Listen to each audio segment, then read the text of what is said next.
ಶುಭಾಶಯಗಳು. 7ನೇ ದಿವಸ ಸಪ್ತಮಿ ಇವತ್ತು. ಸರಸ್ವತಿ ಮಾತೆಯ ಆವಾಹನೆ ಇವತ್ತು. ಮೂಲ ನಕ್ಷತ್ರ. ಇವತ್ತಿನ ದಿವಸ ನಾವು ಶ್ಲೋಕಗಳನ್ನ ಪಾರಾಯಣ ಮಾಡೋಣಂತ. ನಿನ್ನೆ ನಾವು ರುದ್ರಾಕ್ಷ ಧಾರಣ ಲಿಂಗ ಧಾರಣ ಸ್ಥಳದಲ್ಲಿಯೂ 21 ಶ್ಲೋಕಗಳನ್ನು ಕಲಿಸಿದ್ದೆ ನಾನು ನಿನ್ನೆ ಒಂದ್ ಕಡೆ ಹೋಗೋದಿತ್ತು, ಹೀಗಾಗಿ ತಕ್ಷಣ ನಾನು ಕಟ್ ಮಾಡ್ಕೊಂಡು ಹೋದೆ. ಎಷ್ಟು ಜನ ಪ್ರಾಕ್ಟೀಸ್ ಮಾಡಿದ್ರಿ ಅವನ್ನ ನಿನ್ನೆ ಇದನ್ನೆಲ್ಲ? ನಾನು ಹೇಳ್ತೀನಮ್ಮ. ಅಲ್ಲ, ಈಗ ನನಗೆ ಕರೆಕ್ಟ್ ಆಗಿ ಒಬ್ಬೊಬ್ರು 2 ಶ್ಲೋಕಗಳನ್ನ ಹೇಳ್ತಾ ಬರ್ರಿ. ಲಿಂಗಧಾರಣ ಸ್ಥಳದ್ದು ಒಬ್ಬೊಬ್ರು 2 ಶ್ಲೋಕಗಳ ಸ್ಪಷ್ಟವಾಗಿ ಹೇಳ್ಬೇಕು. ಇವತ್ತು ನೋಡ್ರಿ, ಸರಸ್ವತಿ ಉಪಾಸನೆ, ಅಕ್ಷರಗಳಿಗೆ ಒಡತಿ, ವೇದ ಮಾತೆ, ಜಗನ್ಮಾತೆ. ಆ ಸರಸ್ವತಿಗೆ ನೀವು ಸಮರ್ಪಣೆ ಮಾಡ್ಬೇಕಂದ್ರೆ ಅಕ್ಷರಗಳನ್ನ ಸ್ಪಷ್ಟವಾಗಿ ಹೇಳ್ರಿ. ಒಬ್ಬೊಬ್ರು 2 ಶ್ಲೋಕ ಹೇಳ್ರಿ. ಯಾವ್ದು ಬೇಡ ನಮಗೀಗ. ಅಥ ಲಿಂಗಧಾರಣ ಸ್ಥಳದ್ದು ಒಬ್ಬೊಬ್ರಾಗಿ 2 ಶ್ಲೋಕ ಹೇಳ್ರಿ. ನೀವು 2 ಹೇಳಿ ಕಟ್ ಮಾಡ್ಕೊಡ್ರಿ. ನೆಕ್ಸ್ಟ್ ಸುನಂದ, ನೆಕ್ಸ್ಟ್ ಒಬ್ರು ಈ ರೀತಿ ಕರೆಕ್ಟ್ ಆಗಿ ನೀವು ಪ್ರಿಪೇರ್ ಆಗ್ರಿ. ಅಲ್ಲಿವರೆಗೂ ಎಲ್ಲರೂ ಪ್ರಿಪೇರ್ ಆಗ್ರಿ. 2 ಶ್ಲೋಕಗಳನ್ನ ಹೇಳ್ತಾ ಬರ್ರಿ. ತಗೊಳ್ರಮ್ಮ ಸರಸ್ವತಮ್ಮ, ನೀವು ತಗೊಳ್ರಿ. ಈಗ ಸ್ಪಷ್ಟವಾಗಿ ಹೇಳ್ರಿ.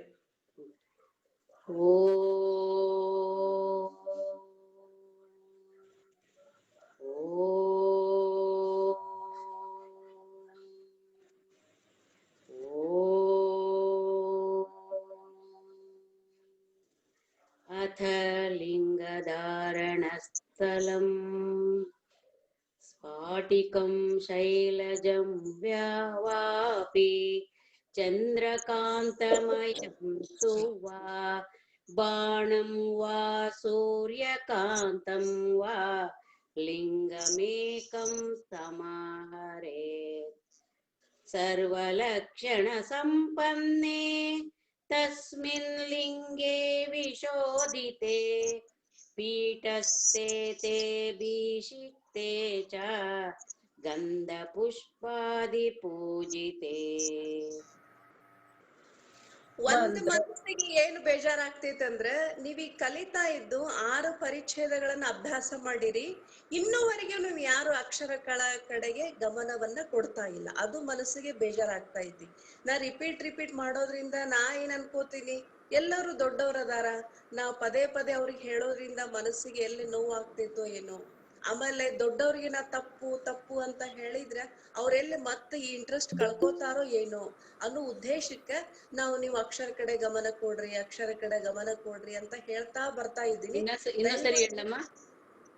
ಸ್ಪಷ್ಟವಾಗಿ ಹೇಳ್ರಮ್ಮ. ನಿಮಗೆ ಸಂಗೀತ ಜ್ಞಾನ ಐತಿ, ಸ್ಪಷ್ಟವಾಗಿ ಸಮಾಧಾನವಾಗಿ ಹೇಳ್ರಿ. ಸ್ಫಾಟಿಕಂ ಶೈಲಜಂ ವಾಪಿ, ಈ ರೀತಿ ತಗೊಳ್ರಿ. ಸ್ಫಾಟಿಕಂ ಶೈಲಜಂ ವಾಪಿ ಚಂದ್ರಕಾಂತಮಯಂ ತು ವಾ ಬಾಣಂ ವಾ ಸೂರ್ಯಕಾಂತಂ ವಾ ಲಿಂಗಮೇಕಂ ಸಮಾಹರೇತ್ ಸರ್ವಲಕ್ಷಣ ಸಂಪನ್ನೇ ತಸ್ಮಿನ್ ಲಿಂಗೇ ವಿಶೋಧಿತೆ ಪೀಠಸ್ಥೆ ತೇ ಭೀಷಿಕ್ತೆ ಚ ಗಂಧ ಪುಷ್ಪಾದಿ ಪೂಜಿತೆ. ನೋಡ್ರಿ, ಪೀಠಸ್ಥಿತೆ ಭೀಷಿಕ್ತೆ ಚ, ಪೀಠಸ್ಥಿತೆ ಭೀಷಿಕ್ತೆ ಚ ಗಂಧ ಪುಷ್ಪಾದಿ ಪೂಜಿತೆ. ನೋಡ್ರಿ, ಈಗ ಎಷ್ಟು ಸ್ಪಷ್ಟವಾಗಿ ಹೇಳಿದ್ರಿ.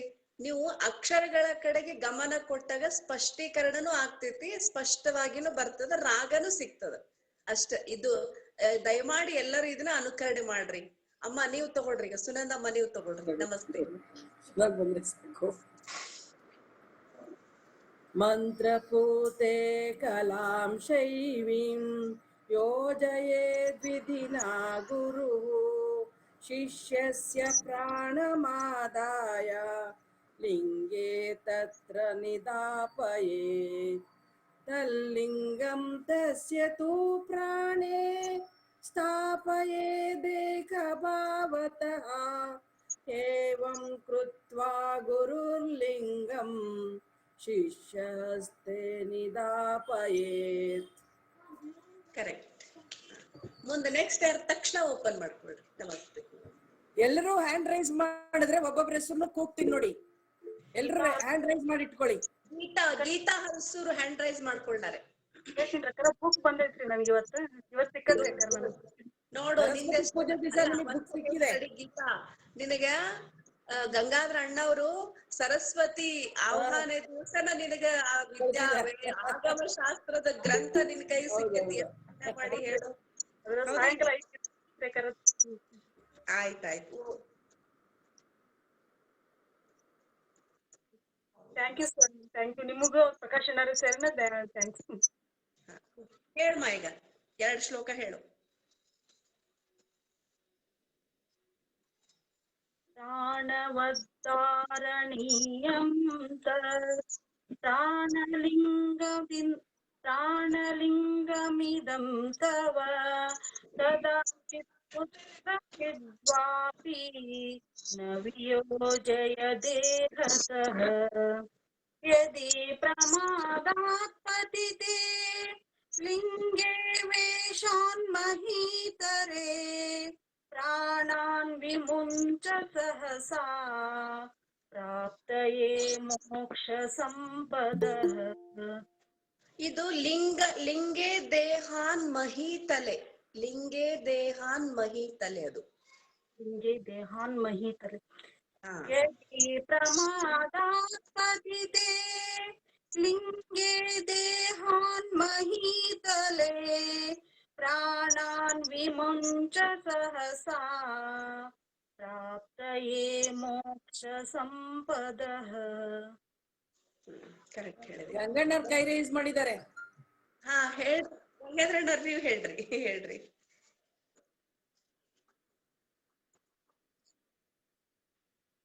ಇಳಿಕೆ ಕ್ರಮ.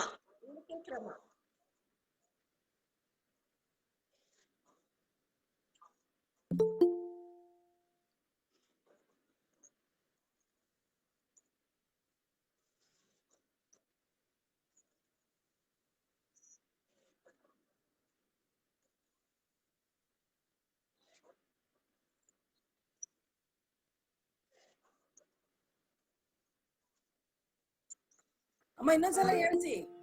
ಆದೃತಂ ಮುನಿಭಿಃ ಸರ್ವೈಃ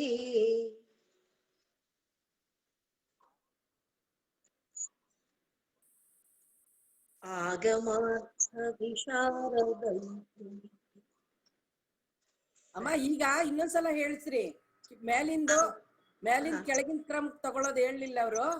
ಅದಕ್ಕೆ ತಿರ್ಗಾ ಹೇಳಿ. ಕೆಳಗಿನ ತಗೋಬೇಕು, ಕೆಳಗ್ ತಗೋಬೇಕು. ಇಳಿಕೆ ಕ್ರಮದಲ್ಲಿ ತಗೊಳ್ಬೇಕು.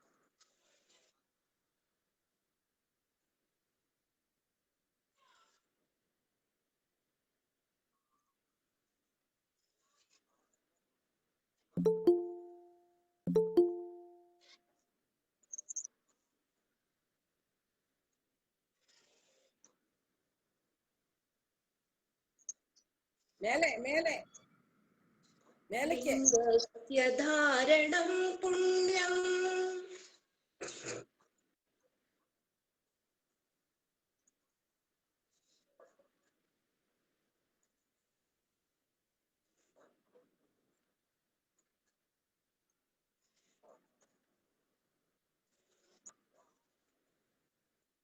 ಸರಿ. ಮೌನೇಶ್ವರಿ ನಮಸ್ತೆ ಮೇಡಮ್. ಲಿಂಗಧಾರಣಮಾಖ್ಯಾತಂ ದ್ವಿಧಾ ಸರ್ವಾರ್ಥ ಸಾಧಕೈಃ ಬಾಹ್ಯಮಾಭ್ಯಂತರಂ ಚೇತಿ ಮುನಿಭಿಃ ಮೋಕ್ಷಕಾಂಕ್ಷಿಭಿಃ ಚಿದ್ರೂಪಂ ಪರಮಂ ಲಿಂಗಂ ಶಾಂಕರಂ ಸರ್ವಕಾರಣಂ ಯತ್ತಸ್ಯ ಧಾರಣಂ ಚಿತ್ಯೆ ತದಾಂತರಮುದಾಹೃತಂ. ಮೌನೇಶ್ವರಿ ಚೆನ್ನಾಗಿ ಹೇಳ್ತಾರೆ ಇವರು. ಶ್ರೀದೇವಿ ಅಮ್ಮ ಅವರು, ರೇವಣ್ಣ ಅವರು. ಶ್ರೀದೇವಿ ಅಮ್ಮ ಅವ್ರು ಆದ್ಮೇಲೆ ರೇವಣ್ಣ. ನಾನ್ ನಿನ್ನೆ ಬಂದಿರ್ಲಿಲ್ರಿ, ಆದ್ರೂ ಪ್ರಯತ್ನ ಮಾಡ್ತೀನಿ. ನಿನ್ನೆ ನೆಟ್ ಸರಿ ಇರ್ಲಿಲ್ಲ, ಅಟೆಂಡ್ ಆಗಿರ್ಲಿಲ್ಲ ನಾನು ಪೂರ್ತಿ. ಆದ್ರೂ ಏನೋ ಒಂದ್ ಅಮೂಲ್ಯವಾದ ವಸ್ತು ಕಳ್ಕೊಂಡಂಗಾಗಿತ್ತು. ಸಾಯಂಕಾಲ ತುಂಬಾ ಬೇಜಾರಾಗಿದ್ದೆ. ಸಿಗ್ಲಿಲ್ಲ ಸಿದ್ಧಾಂತ ಮಣಿ ಕಲ್ಕೊಳ್ಳೋದು ಅಂತಂದ. ತುಂಬಾ ಧನ್ಯವಾದಗಳು. ನೀವು ಕೇಳ್ತಾ ನಿಮಗೇನ್ ಕಷ್ಟ ಇಲ್ಲ ಇದು, ನೀವ್ ಹೇಳ್ತೀರಿ.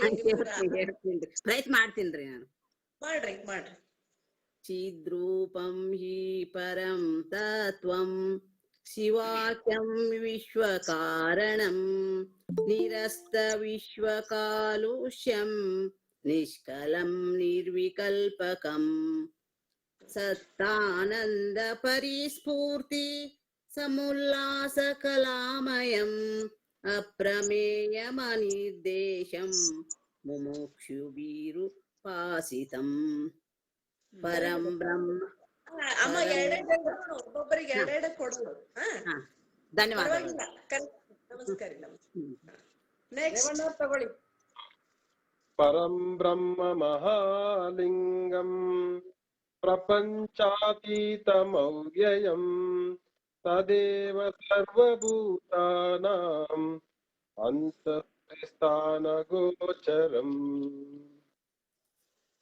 ಮೂಲಾಧಾರೆ ಚ ಹೃದಯೇ ಭ್ರೂಮಧ್ಯ ಸರ್ವದೇಹೀನಾಂ ಜ್ಯೋತಿರ್ಲಿಂಗಂ ತಥಾ ಭಾತಿ ಯದ್ ಬ್ರಹ್ಮೇತ್ಯಹುರಾಗಮಾಂ.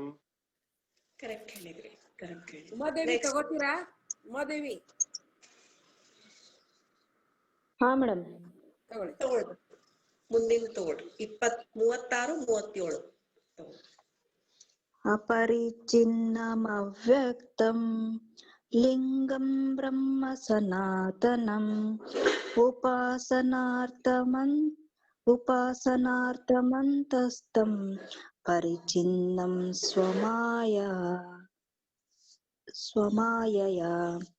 लयं गच्छति यत्रैव जगदेत्थ चारचरम् पुनः पुनरुत्पत्तिं तल्लिङ्गं ब्रह्म शाश्वतम्.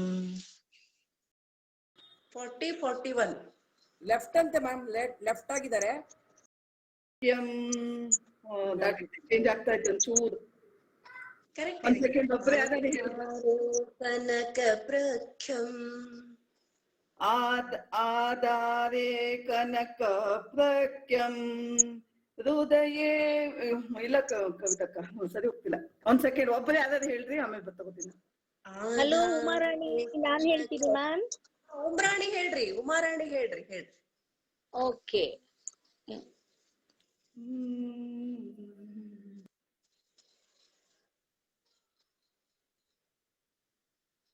ಹೇಳ್ರಿ.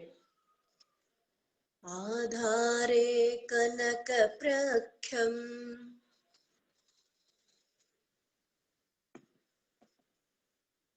ನೀವ್ ಹೇಳೋದ್ ಕೇಳ್ತಾ ಇಲ್ಲ ಉಮಾರಾಣಿ.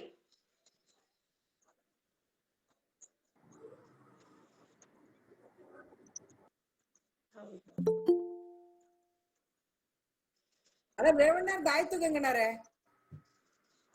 ಇವಾಗ ಕೈ ಇಳಿಸ್ತೀನಿ.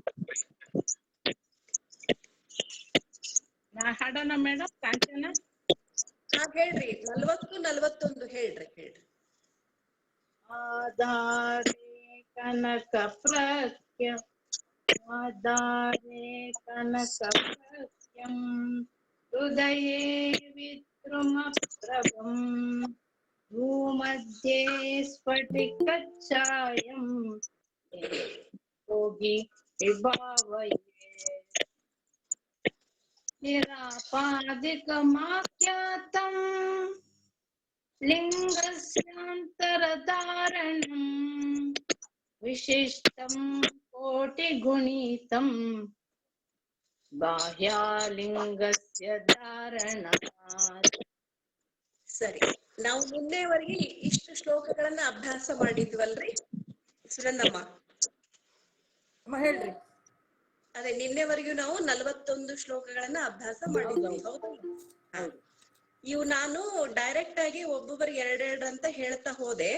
ಈಗೆಲ್ಲರೂ ನಿಮ್ ಆಡಿಯೋವನ್ನ ಮ್ಯೂಟ್ ಮಾಡ್ಕೊಂಡು ನನ್ನ ಜೊತೆಗೆ ಈ 41 ಮಟ್ಟನು ಹೇಳ್ರಿ, ಆಮೇಲೆ ಮತ್ ನಾ ಹೇಳ್ಕೊಡ್ತೀನಿ. ಆಯ್ತ್ರಮ್ಮ. ಎಲ್ಲರೂ ನಿಮ್ಮ ಆಡಿಯೋ ಮ್ಯೂಟ್ ಮಾಡ್ಕೊಂಡು ನನ್ನ ಜೊತೆಗೆ ಸಮಾಧಾನವಾಗಿ ನಿಮ್ಮಲ್ಲೇ ಹೇಳ್ರಿ ಪ್ರತಿಯೊಬ್ರು. ಅಥ ಲಿಂಗಧಾರಣ ಸ್ಥಳಂ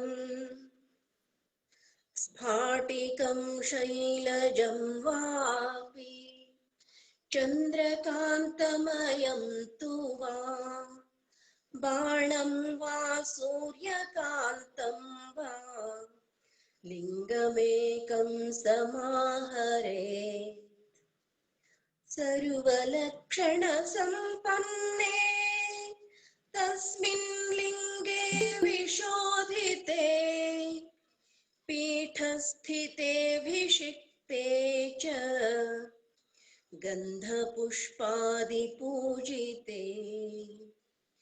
मन्त्रपूते कलां शैवीं योजयेद्विधिना गुरुः शिष्यस्य प्राणमादाय लिङ्गे तत्र निधापयेत् तल्लिङ्गं तस्य तु प्राणे स्थापयेदेकभावतः एवं कृत्वा गुरुर्लिङ्गम् शिष्यहस्ते निधापयेत् प्राणवद्धारणीयं तत् प्राणलिङ्गमिदं तव कदाचित् कुत्रचिद्वापि न वियोजय देहतः यदि प्रमादात् पतिते लिङ्गे देहान्महीतले प्राणान् विमुञ्च सहसा प्राप्तये मोक्षसम्पदः इति सम्बोधितः शिष्यो गुरुणा शास्त्रवेदिना धारयेच्छाङ्करं लिङ्गम् शरीरे प्राणयोगतः लिङ्गस्य धारणं पुण्यं सर्वपापप्रणाशनम् आदृतं मुनिभिः सर्वैः आगमार्थविशारदैः लिङ्गधारणमाख्यातं द्विधा सर्वार्थसाधकैः बाह्यमाभ्यन्तरं चेति मुनिभिर्मोक्षकाङ्क्षिभिः चिद्रूपं परमं लिङ्गं शाङ्करं सर्वकारणं यत्तस्य धारणं चित्ते तदान्तरमुदाहृतम् चिद्रूपं हि परं तत्त्वं शिवाख्यं विश्वकारणं निरस्तविश्वकालुष्यं निष्कलं निर्विकल्पकम् सत्तानन्दपरिस्फूर्ति समुल्लासकलामयम् अप्रमेयमनिर्देश्यम् मुमुक्षुभिरुपासितम् परं ब्रह्म महालिङ्गम् प्रपञ्चातीतमव्ययम् तदेव सर्वभूतानाम् अन्तस्त्रीस्थानगोचरम् मूलाधारे च हृदये भ्रूमध्ये सर्वदेहिनां ज्योतिर्लिङ्गं सदा भाति यद्ब्रह्मेत्याहुरागमाः अपरिच्छिन्नमव्यक्तं लिङ्गं ब्रह्म सनातनम् उपासनार्थमन्थस्थं परिच्छिन्नं स्वमायया लयं गच्छति यत्रैव जगदेतच्चराचरम् पुनः पुनः समुत्पत्तिम् तल्लिङ्गं ब्रह्म शाश्वतम् तस्माल्लिङ्गमिति ख्यातम् सत्तानन्दचिदात्मकम् बृहत्वाद् ब्रह्मणत्वाच्च ब्रह्मशब्दाभिधेयकम् आधारे हृदये वापि भ्रूमध्ये वा निरन्तरम् ज्योतिर्लिङ्गानुसन्धानम् आन्तरं लिङ्गधारणम् आधारे कनकप्रख्यम् हृदये विद्रुमप्रभम् भ्रूमध्ये स्फटिकच्छायम् लिङ्गं योगी विभावयेत् निरूपाधिकमाख्यातम् लिङ्गस्यान्तरधारणम् विशिष्टं कोटिगुणितम् बाह्यलिङ्गस्य धारणात् ये धारयन्ति हृदये लिङ्गं चिद्रूपमैश्वरम् न तेषां पुनरावृत्तिः घोरसंसारमण्डले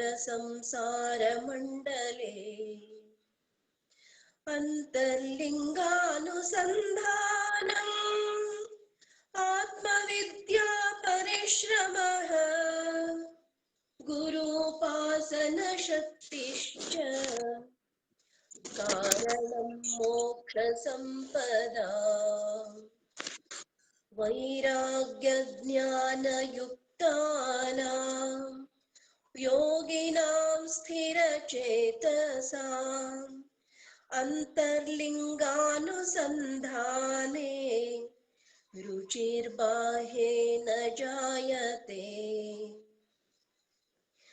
ब्रह्मा विष्णुश्च रुद्रश्च वासवाद्याश्च लोकपाः मुनयः सिद्धगन्धर्वाः दानवा मानवास्तथा सर्वे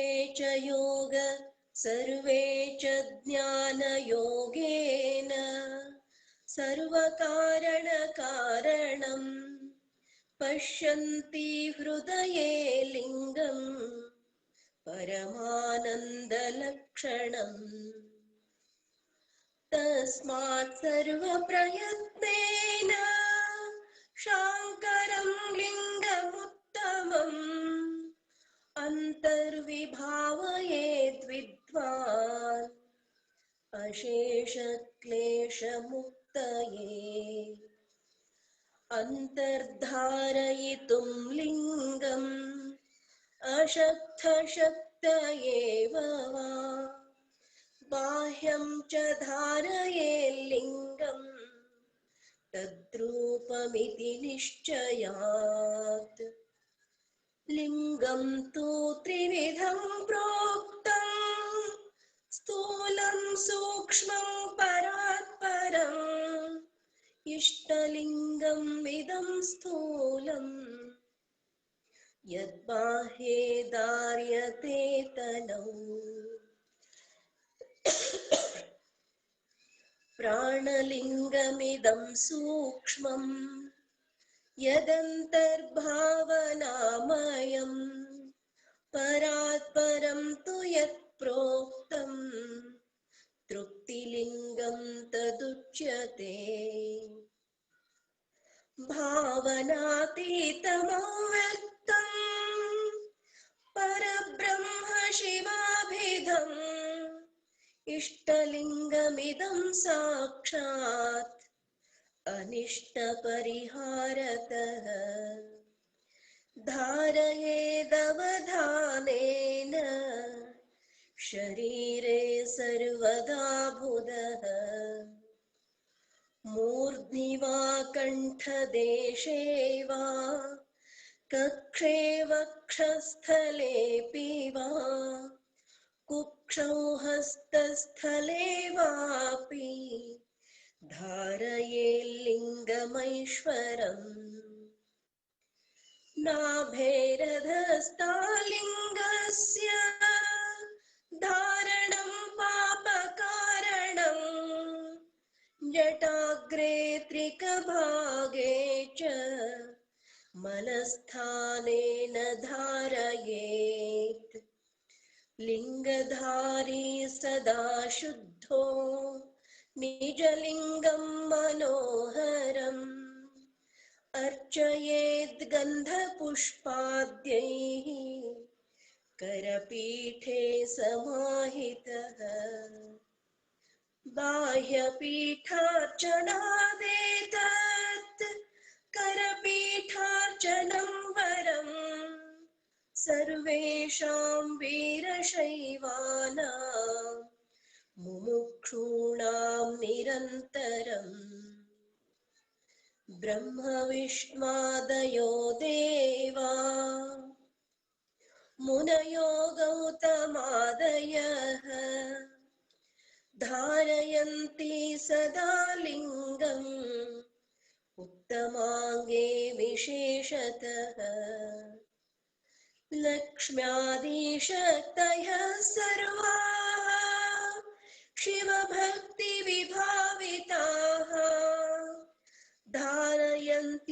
धारयन्त्यलिकाग्रेषु शिवलिङ्गमहर्निशम् वेदशास्त्रपुराणेषु कामिकाद्यागमेषु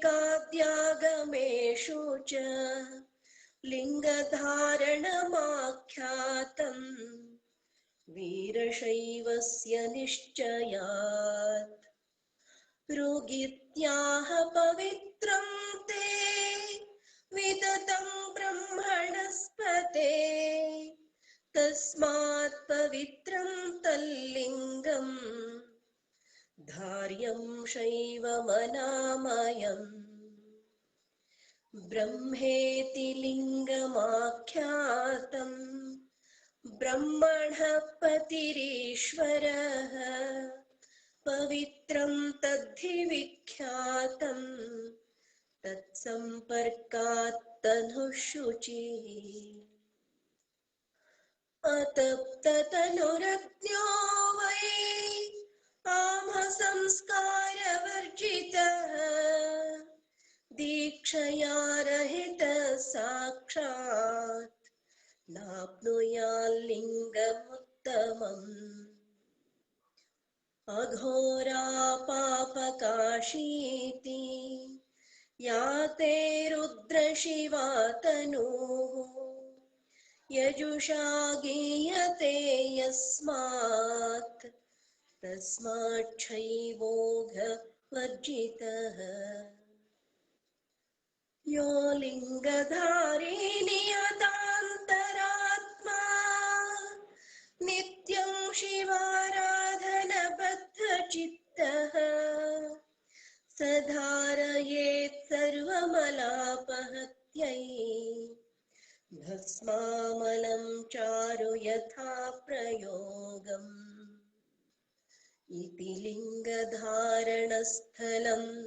परिसमाप्तम् ॐ तत्सत् इति श्रीशिवगीतेषु सिद्धान्तागमेषु शिवाद्वैतविद्यायां शिवयोगशास्त्रे श्रीरेणुकागस्त्य संवादे वीरशैव धर्मनिर्णये श्रीशिवयोगी शिवाचार्य विरचिते श्रीसिद्धान्तशिखामणौ भक्तस्थले गुरुकारुण्यस्थल लिङ्गधारणस्थल प्रसङ्गो नाम षष्ठ परिच्छेदः ಈ ರೀತಿ ಲಿಂಗಧಾರಣ ಸ್ಥಳದ್ದು 41 ಶ್ಲೋಕಗಳು ಬರ್ತವೆ. ನಾವು ನಿನ್ನೆ 21 ಶ್ಲೋಕಗಳನ್ನ ಅಭ್ಯಾಸ ಮಾಡಿದ್ವಿ. ಈ ಮುಂದಿನ 20 ಶ್ಲೋಕಗಳನ್ನ ನಾನು ಒಬ್ಬೊಬ್ಬರಿಗೆ ಎರಡೆರಡರಂತೆ ಕಲಿಸ್ಕೊಡ್ತೀನಿ. ಮೊದಲಿಗೆ ನಮ್ಮ ಇಂದುಕಲಾ ಮೇಡಮ್ ಅವ್ರು ಬಂದಿದ್ರೆ ಓಪನ್ ಮಾಡ್ಕೋಬೇಕು. ನಮಸ್ಕಾರ. ಇದು ನಮಸ್ಕಾರ ಕೊಲ್ಲಿಪಾಕ ಎಲ್ಲಿದೆ? ಕೊಲ್ಲಿಪಾಕ ಎಲ್ಲಿದೆ? ಆಂಧ್ರ ಹೇಳ್ರಿ ಆಂಧ್ರ ಹೇಳ್ತೀನಿ ನೋಡ್ರಿ. ಈಗ ಇವತ್ತಿನ ತೆಲಂಗಾಣ ದೇಶದ ತ್ರಿಲಿಂಗ ದೇಶ ಅಂತ ಮೊದ್ಲು ಅದಕ್ಕೆ ಹೆಸರಿತ್ತು. ನಿಮಗೆ 4ನೇ ಪರಿಚ್ಛೇದದಲ್ಲಿ ಹೇಳಿದಾರ ನೋಡ್ರಿ. ಅಥ ತ್ರಿಲಿಂಗ ವಿಷಯೇ ಕೊಲ್ಲಿಪಾಕಿವೆ ಪೂರೇ ಸೋಮೇಶ್ವರ ಮಹಾಲಿಂಗಾತ್ ಪ್ರಾದುರಾಸೀತ್ ಸರೇಣುಕಃ. 4ನೇ ಪರಿಚ್ಛೇದದಲ್ಲಿ ಅಥ ತ್ರಿಲಿಂಗ ವಿಷಯ ಅಂತ ಹೇಳಾರಲ್ಲ, ಅವಾಗ ಅದಕ್ಕ ತ್ರಿಲಿಂಗ ದೇಶ ಅಂತ ಕರಿತಿದ್ರು. ಇವಾಗ ನೋಡ್ರಿ, ಅದು ಆಂಧ್ರ ಪ್ರದೇಶ ವಿಭಜನೆ ಆದ ಮೇಲೆ ಅದನ್ನ ತೆಲಂಗಾಣ ಅಂತ ಹೇಳಿ ಘೋಷಣೆ ಮಾಡಿದ್ರು. ಇವತ್ತಿನ ತೆಲಂಗಾಣ ರಾಜ್ಯದಲ್ಲಿ ಹೈದರಾಬಾದ್ ನಿಂದ 60 ಕಿಲೋಮೀಟರ್ ದೂರದಲ್ಲಿ ಇದೆ. ಹೋಗ್ಬಹುದು. ಶ್ರೀಶೈಲ ಹತ್ರನ? ಶ್ರೀಶೈಲಕ್ಕೆ ಹತ್ರ, ತುಂಬಾ ಹತ್ರ. ಈಗ್ಲೂ ಕೊಲ್ಲಿಪಾಕೆ ಹೆಸರು. ಹೌದು, ಕೊಲ್ಲಿಪಾಕಿ ಅಂತಾನೆ ಕರೀತಾರೆ. ನೀವು ಹೈದರಾಬಾದಿಗೆ ಹೋದ್ರೆ ಯಾರಾದ್ರೂ ನಿಮ್ನ ವೆಹಿಕಲ್ ನಲ್ಲಿ ಕರ್ಕೊಂಡು ಹೋಗ್ತಾರೆ. ಓನ್ ವೆಹಿಕಲ್ ಮಾಡ್ಕೊಂಡು ಹೋದ್ರು ಪರವಾಗಿಲ್ಲ. ಹೈದರಾಬಾದ್ ಹೋದ್ರೆ ನಾವು ತೆಲಂಗಾಣಕ್ಕೆ ಕೊಲ್ಲಿಪಾಕಿ ಹೋದ ಹಾಗಿದೆ. ಅಲ್ಲೇ ರೇಣುಕರ ಇದಾಗಿರೋದಲ್ವಾ? ಎಲ್ಲವೂ ಇದೆ. ರೇಣುಕರ ಉದ್ಭವ ಮಾವದ ಮೂರ್ತಿ ಇದೆ, ಆಮೇಲೆ ಅವರು ಆವಿರ್ಭವಿಸಿದಂತ ಮಹಾಲಿಂಗ ಇದೆ. ಎಲ್ಲ ಅಲ್ಲಿ ನಿಮಗೆ ನಿದರ್ಶನಗಳು ಸಿಗ್ತವೆ. ನೀವು ಅಲ್ಲಿ ಹೋದ್ರೆ ನಿಮ್ಗೆ ಚೆನ್ನಾಗಿ ಅರ್ಥ ಆಗುತ್ತೆ ಅಲ್ಲಿ ಹೋದ್ರೆ. ನಮಸ್ತೆ, ಧನ್ಯವಾದ. ಸರಿ, ಈಗ 42ನೇ ಶ್ಲೋಕದಿಂದ ಇವತ್ ನಾನು ಹೇಳ್ಕೊಡ್ತೀನಿ. ಎಲ್ಲರೂ ನೀವು ನಿಮ್ಮ ಆಡಿಯೋವನ್ನ ಮ್ಯೂಟ್ ಮಾಡ್ಕೊಂಡು ಕಲಿಸುವಾಗ ಕರೆಕ್ಟ್ ಆಗಿ ಕಲೀರಿ. ನೋಡ್ರಿ, ದಯಮಾಡಿ ಇನ್ಮೇಲೆ ಸ್ಪಷ್ಟವಾಗಿ ಹೇಳಲಿಕ್ಕೆ ಅಭ್ಯಾಸ ಮಾಡ್ಕೊಳ್ರಿ. 6 ಪರಿಚ್ಛೇದಗಳನ್ನ ನಾವು ಕಲಿತ್ರೂ ಕೂಡ ಇನ್ನು ಅಕ್ಷರಗಳ ಕಡೆಗೆ ಗಮನ ಕೊಡದೆ ಹೋದ್ರೆ ಮತ್ ನೀವು ಕಲಿತು ಸಾರ್ಥಕ ಆಗೋದಿಲ್ಲ. ಸುಮ್ಮನೆ ನಾವು ಸಿದ್ಧಾಂತ ಶಿಖಾಮಣಿ ಹಿಡಿದ್ವಿ ಕಲಿತ್ವಿ ಅನ್ನೋದಾಗ್ತದೆ. ದಯಮಾಡಿ ಇವತ್ತು ಸರಸ್ವತಿ ಉಪಾಸನೆ ಮಾಡಿರಿ ಎಲ್ಲರೂ. ಅಲ್ವಾ, ಸರಸ್ವತಿಯನ್ನ ಪ್ರಾರ್ಥನೆ ಮಾಡ್ರಿ. ಅಕ್ಷರಗಳನ್ನ ಸ್ಪಷ್ಟವಾಗಿ ಹೇಳುವಂತ ನಮಗ ಒಂದು ನಾಲಿಗೆಯಲ್ಲಿ ಶಕ್ತಿಯನ್ನು ಕೊಡು ಅಂತ ಹೇಳಿ ಆ ಸರಸ್ವತಿಯನ್ನ ಪ್ರಾರ್ಥನೆ ಮಾಡ್ರಿ ಪ್ರತಿಯೊಬ್ರು. ಯಾಕಂದ್ರೆ ಸ್ಪಷ್ಟವಾಗಿ ಅಕ್ಷರಗಳನ್ನ ಉಚ್ಚಾರ ಮಾಡ್ಬೇಕು, ಮತ್ತೊಂದು ಏನು ಇಲ್ಲ. ಈಗ ನಾವು ನಮಗ್ ಹೆಂಗ್ ಬರ್ತದಲ್ಲ ಹಂಗ ಉಚ್ಚಾರಣೆ ಮಾಡ್ತಾ ಇದ್ದೀವಿ. ದಯಮಾಡಿ ಅಕ್ಷರಗಳನ್ನ ಸ್ಪಷ್ಟವಾಗಿ ಹೇಳಲಿಕ್ಕೆ ಪ್ರತಿಯೊಬ್ರು ಇವತ್ತಿನಿಂದ ಪ್ರಯತ್ನ ಪೂರ್ವಕ ಮಾಡ್ಬೇಕು. ಏನ್ ಮಾಡಿದ್ರು ಗೊತ್ತಿಲ್ಲ. ಇನ್ನು ಮುಂದೆ ನೀವು ಯಾರೇ ಹ್ಯಾಂಡ್ ರೈಸ್ ಮಾಡ್ಕೊಂಡು ಕರೆಕ್ಟ್ ಆಗಿ ಹೇಳ್ಬೇಕು ನೋಡ್ರಿ. ನೀವು ರಾಗ ತಪ್ಪ್ರಿ ಪರವಾಗಿಲ್ಲ, ಆದ್ರೆ ಅಕ್ಷರಗಳನ್ನ ಮಾತ್ರ ತಪ್ಪಬೇಡ್ರಿ. ಈಗ ನಾನೀಗ 42ನೇ ಶ್ಲೋಕ ನಮ್ಮ ಇಂದುಕಲಾ ಮೇಡಮ್ ಹೇಳ್ತೀನಿ. ಆಯ್ತು ಮೇಡಮ್. ಯೇ ಧಾರಯಂತಿ ಹೃದಯೇ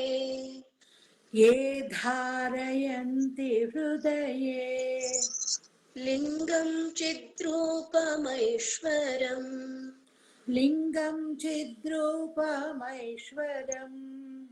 ನ ತೇಷಾಂ ಪುನರಾವೃತ್ತಿಃ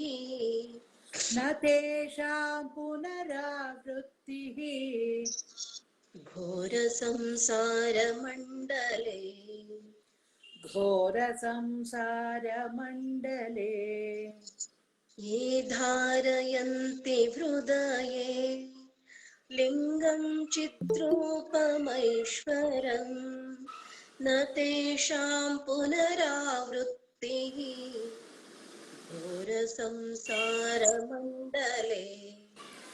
ये धारयन्ति हृदये लिङ्गं चिद्रूपमैश्वरं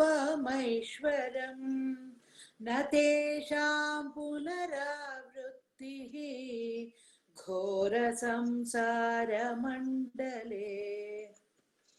अन्तर्लिङ्गानुसन्धानम् आत्मविद्या परिश्रमः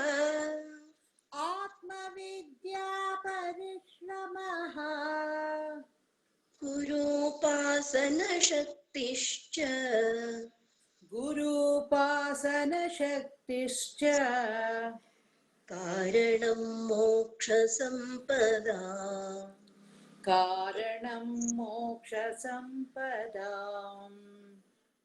अन्तर्लिङ्गानुसन्धानम् आत्मविद्या परिश्रमः गुरूपासनशक्तिश्च कारणं मोक्षसम्पदाम्. अन्तर्लिङ्गानुसन्धानम् आत्मविद्या परिश्रमः गुरूपासनशक्तिश्च कारणं मोक्षसम्पदाम्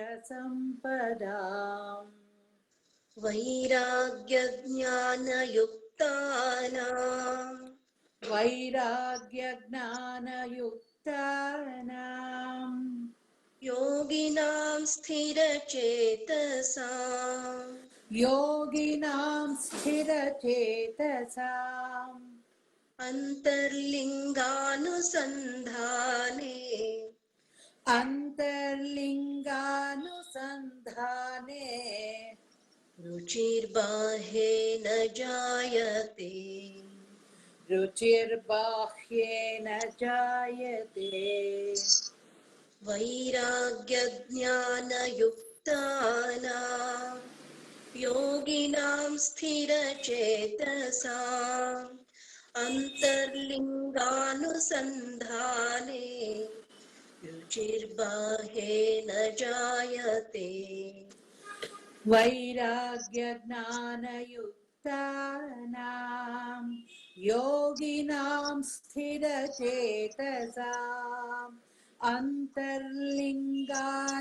अन्तर्लिङ्गानुसन्धाने रुचिर्बाह्येन जायते ब्रह्मा विष्णुश्च रुद्रश्च ब्रह्मा विष्णुश्च रुद्रश्च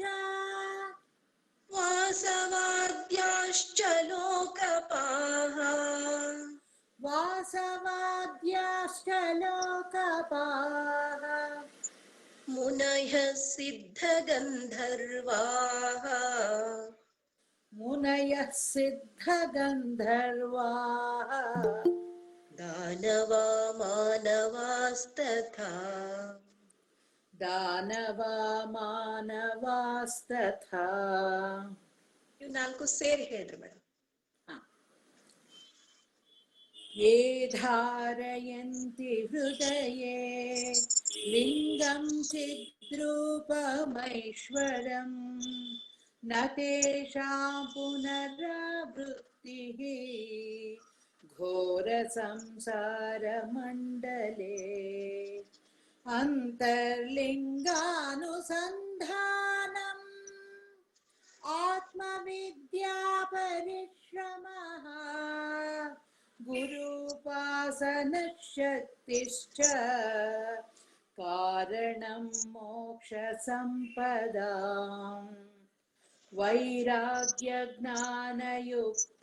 वैराग्यज्ञानयुक्तानां योगिनां स्थिरचेतसाम्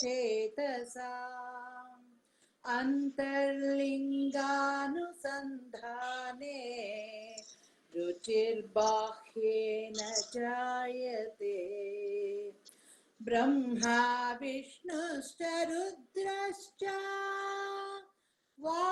वासवाद्याश्च लोकपाः मुनयः सिद्धगन्धर्वा दानवा मानवास्तथा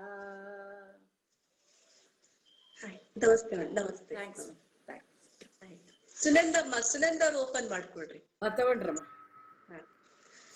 ಈಗ ನೀವು ಪ್ರಯತ್ನ ಪೂರ್ವಕ ಗಟ್ಟಿ ಸೇರಿ ಸ್ಪಷ್ಟವಾಗಿ ಹೇಳಲಿಕ್ಕೆ ಪ್ರಯತ್ನ ಮಾಡ್ರಿ.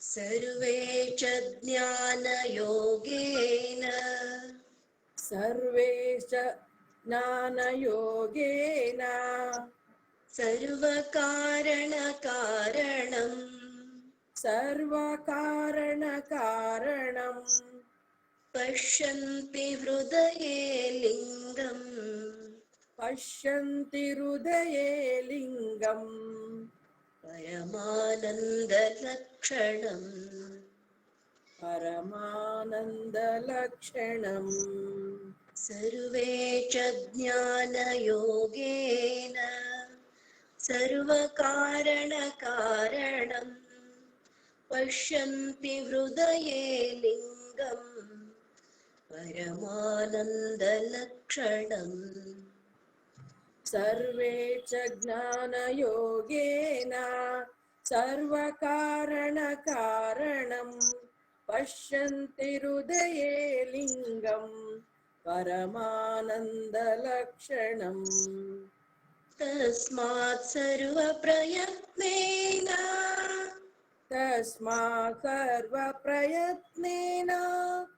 शाङ्करं लिङ्गमुत्तमम्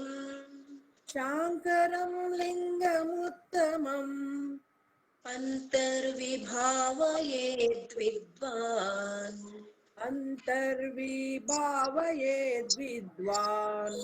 ಅಲ್ಲೇ ನ ಅಕ್ಷರ ಮೇಲ್ಗಡೆ ಬರ್ಕೊಡ್ರಿ ಪ್ರತಿಯೊಬ್ರು, ಕೆಳಗಡೆ ಅ ಮಾಡ್ಕೊಡ್ರಿ. ನ ತೆಗೆದು ಕೆಳಗಿನ ನವನ್ನ ಮೇಲೆ ತಗೊಂಡು ಕೆಳಗಡೆ ಅಶೇಷ ಕ್ಲೇಶ ಮುಕ್ತಯೇ. ಅಂತರ್ವಿಭಾವಯೇದ್ವಿದ್ವಾನ್ ಅಶೇಷ ಕ್ಲೇಶ ಮುಕ್ತಯೇ.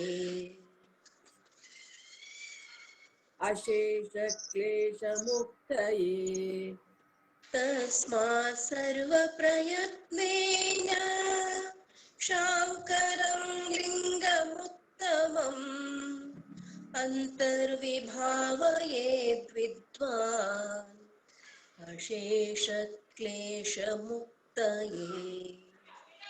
तस्मात् सर्वप्रयत्नेन शाङ्करं लिङ्गमुत्तमम् ಅಂತರ್ವಿಭಾವಯೇದ್ವಿದ್ವಾನ್ ಅಶೇಷ ಕ್ಲೇಶ ಮುಕ್ತಯೇ. ಇವು 2 ಶ್ಲೋಕ ನೀವೇ ತಗೊಳ್ರಿ. ಅಂತರ್ಧಾರಯಿತುಂ ಲಿಂಗಂ ಅಂತರ್ಧಾರಯಿತುಂ ಲಿಂಗಂ ಅಶಕ್ತ ಶಕ್ತಯೇವ ವಾ ಅಶಕ್ತ ಶಕ್ತಯೇವ ವಾ ಅಶಕ್ತ ಶಕ್ತಯೇವ ವಾ ಅಶಕ್ತ ಶಕ್ತಯೇವ ವಾ ಬಾಹ್ಯಂ ಚ ಧಾರಯೇ ಲಿಂಗಂ ಬಾಹ್ಯಂ ಚ ಧಾರಯೇ ಲಿಂಗಂ ತದ್ರೂಪಮಿತಿ ನಿಶ್ಚಯಾತ್ ತದ್ರೂಪಮತಿ ನಿಶ್ಚಯಾತ್ ತದ್ರೂಪಮಿತಿ ನಿಶ್ಚಯಾತ್ ತದ್ರೂಪಮತಿ ತದ್ರೂಪಮಿತಿ ತದ್ರೂಪಮಿತಿ ನಿಶ್ಚಯಾತ್ ಅಂತರ್ಧಾರಯಿತುಂ ಲಿಂಗಂ ಅಶಕ್ತ ಶಕ್ತಯೇವ ವಾ ಬಾಹ್ಯಂ ಚ ಧಾರಯೇ ಲಿಂಗಂ ತದ್ರೂಪಮಿತಿ ನಿಶ್ಚಯಾತ್ ಅಂತರ್ಧಾರಯಿತುಂ ಲಿಂಗಂ ಅಶಕ್ತ ಶಕ್ತಯೇವ ವಾ ಬಾಹ್ಯಂ ಚ ಧಾರಯೇ ಲಿಂಗಂ ತದ್ರೂಪಮಿತಿ ನಿಶ್ಚಯಾತ್ ಲಿಂಗಂ ತು ತ್ರಿವಿಧಂ ಪ್ರೋಕ್ತಂ ಲಿಂಗಂ ತು ತ್ರಿವಿಧಂ ಪ್ರೋಕ್ತಂ ಸ್ಥೂಲಂ ಸೂಕ್ಷ್ಮಂ ಪರಾತ್ ಪರಂ ಸ್ಥೂಲಂ ಸೂಕ್ಷ್ಮಂ ಪರಾತ್ ಪರಂ ಇಷ್ಟಲಿಂಗಮಿದಂ ಸ್ಥೂಲಂ ಇಷ್ಟಲಿಂಗಮಿದಂ ಸ್ಥೂಲಂ ಯದ್ಬಾಹ್ಯೇ ಧಾರ್ಯತೆ ತನೌ ಯದ್ಬಾಹ್ಯೇ ಧಾರ್ಯತೆ ತನೌ ಲಿಂಗಂ ತು ತ್ರಿವಿಧಂ ಪ್ರೋಕ್ತಂ ಸ್ಥೂಲಂ ಸೂಕ್ಷ್ಮಂ ಪರಾತ್ ಪರಂ ಇಷ್ಟಲಿಂಗಮಿದಂ ಸ್ಥೂಲಂ ಯದ್ಬಾಹ್ಯೇ ಧಾರ್ಯತೆ ತನೌ ಲಿಂಗಂ ತು ತ್ರಿವಿಧಂ ಪ್ರೋಕ್ತಂ ಸ್ಥೂಲಂ ಸೂಕ್ಷ್ಮಂ ಪರಾತ್ ಪರಂ ಇಷ್ಟಲಿಂಗಮಿದಂ ಸ್ಥೂಲಂ ಯದ್ಬಾಹ್ಯೇ ಧಾರ್ಯತೆ ತನೌ. ಈಗ 4 ಶ್ಲೋಕ ಕಂಟಿನ್ಯೂ ಆಗಿ ಹೇಳ್ರಿ. 46ರಿಂದ 49ವರೆಗೆ ನಾನು ಹೇಳಿರಿ. ನೀವೇ ಹೇಳಿ. ಸರ್ವೇ ಚ ಜ್ಞಾನಯೋಗೇನ ಸರ್ವಕಾರಣಕಾರಣಂ पश्यन्ति हृदये लिङ्गम् परमानन्दलक्षणम् तस्मार्तर्वप्रयत्नेन शाङ्करं लिङ्गमुत्तमम् अन्तर्विभावयेद् विद्वान् अशेषक्लेशमुक्तये अन्तर्धारयितुं लिङ्गम् अशक्तशक्त एव वा बाह्यं च धारये लिङ्गम् तद्रूपमिति निश्चया लिङ्गं तु त्रिविधं प्रोक्तं स्थूलं सूक्ष्मं परात् परम् इष्टलिङ्गमिदं स्थूलं यद्बाह्ये धार्यते तनौ. ಮತ್ಯಾರ ತಕ್ಷಣ ಓಪನ್ ಮಾಡ್ಕೊಡ್ರಿ ಒಬ್ರು. ನಾನ್ ತಗೊಳ್ಳ. ದಾಕ್ಷಾಯಣಿರು ಅರುಣ ಅವ್ರು ತಗೊಂಡ್ಮೇಲೆ ದಾಕ್ಷಾಯಣಿ ಅರುಣ ತಗೋರಿ, ನೀವು ತಗೋರಿ. ನಾನು ಅರುಣ ಅವ್ರಿಗೆ ಹೇಳೋ ಮಟ್ಟ ದಾಕ್ಷಾಯಣಿ ಅವ್ರಿಗೆ ನೀವು ನೆಟ್ವರ್ಕ್ ಸರಿ ಇದ್ದಲ್ಲಿ ಬರ್ರಿ, ಈಕೋ ಬರ್ತಾ ಐತಿ. ಪ್ರಾಣಲಿಂಗಮಿದಂ ಸೂಕ್ಷ್ಮಂ ಪ್ರಾಣಲಿಂಗಮಿದಂ ಸೂಕ್ಷ್ಮಂ ಯದಂತರ್ಭಾವನಾಮಯಂ ಯದಂತರ್ಭಾವನಾಮಯಂ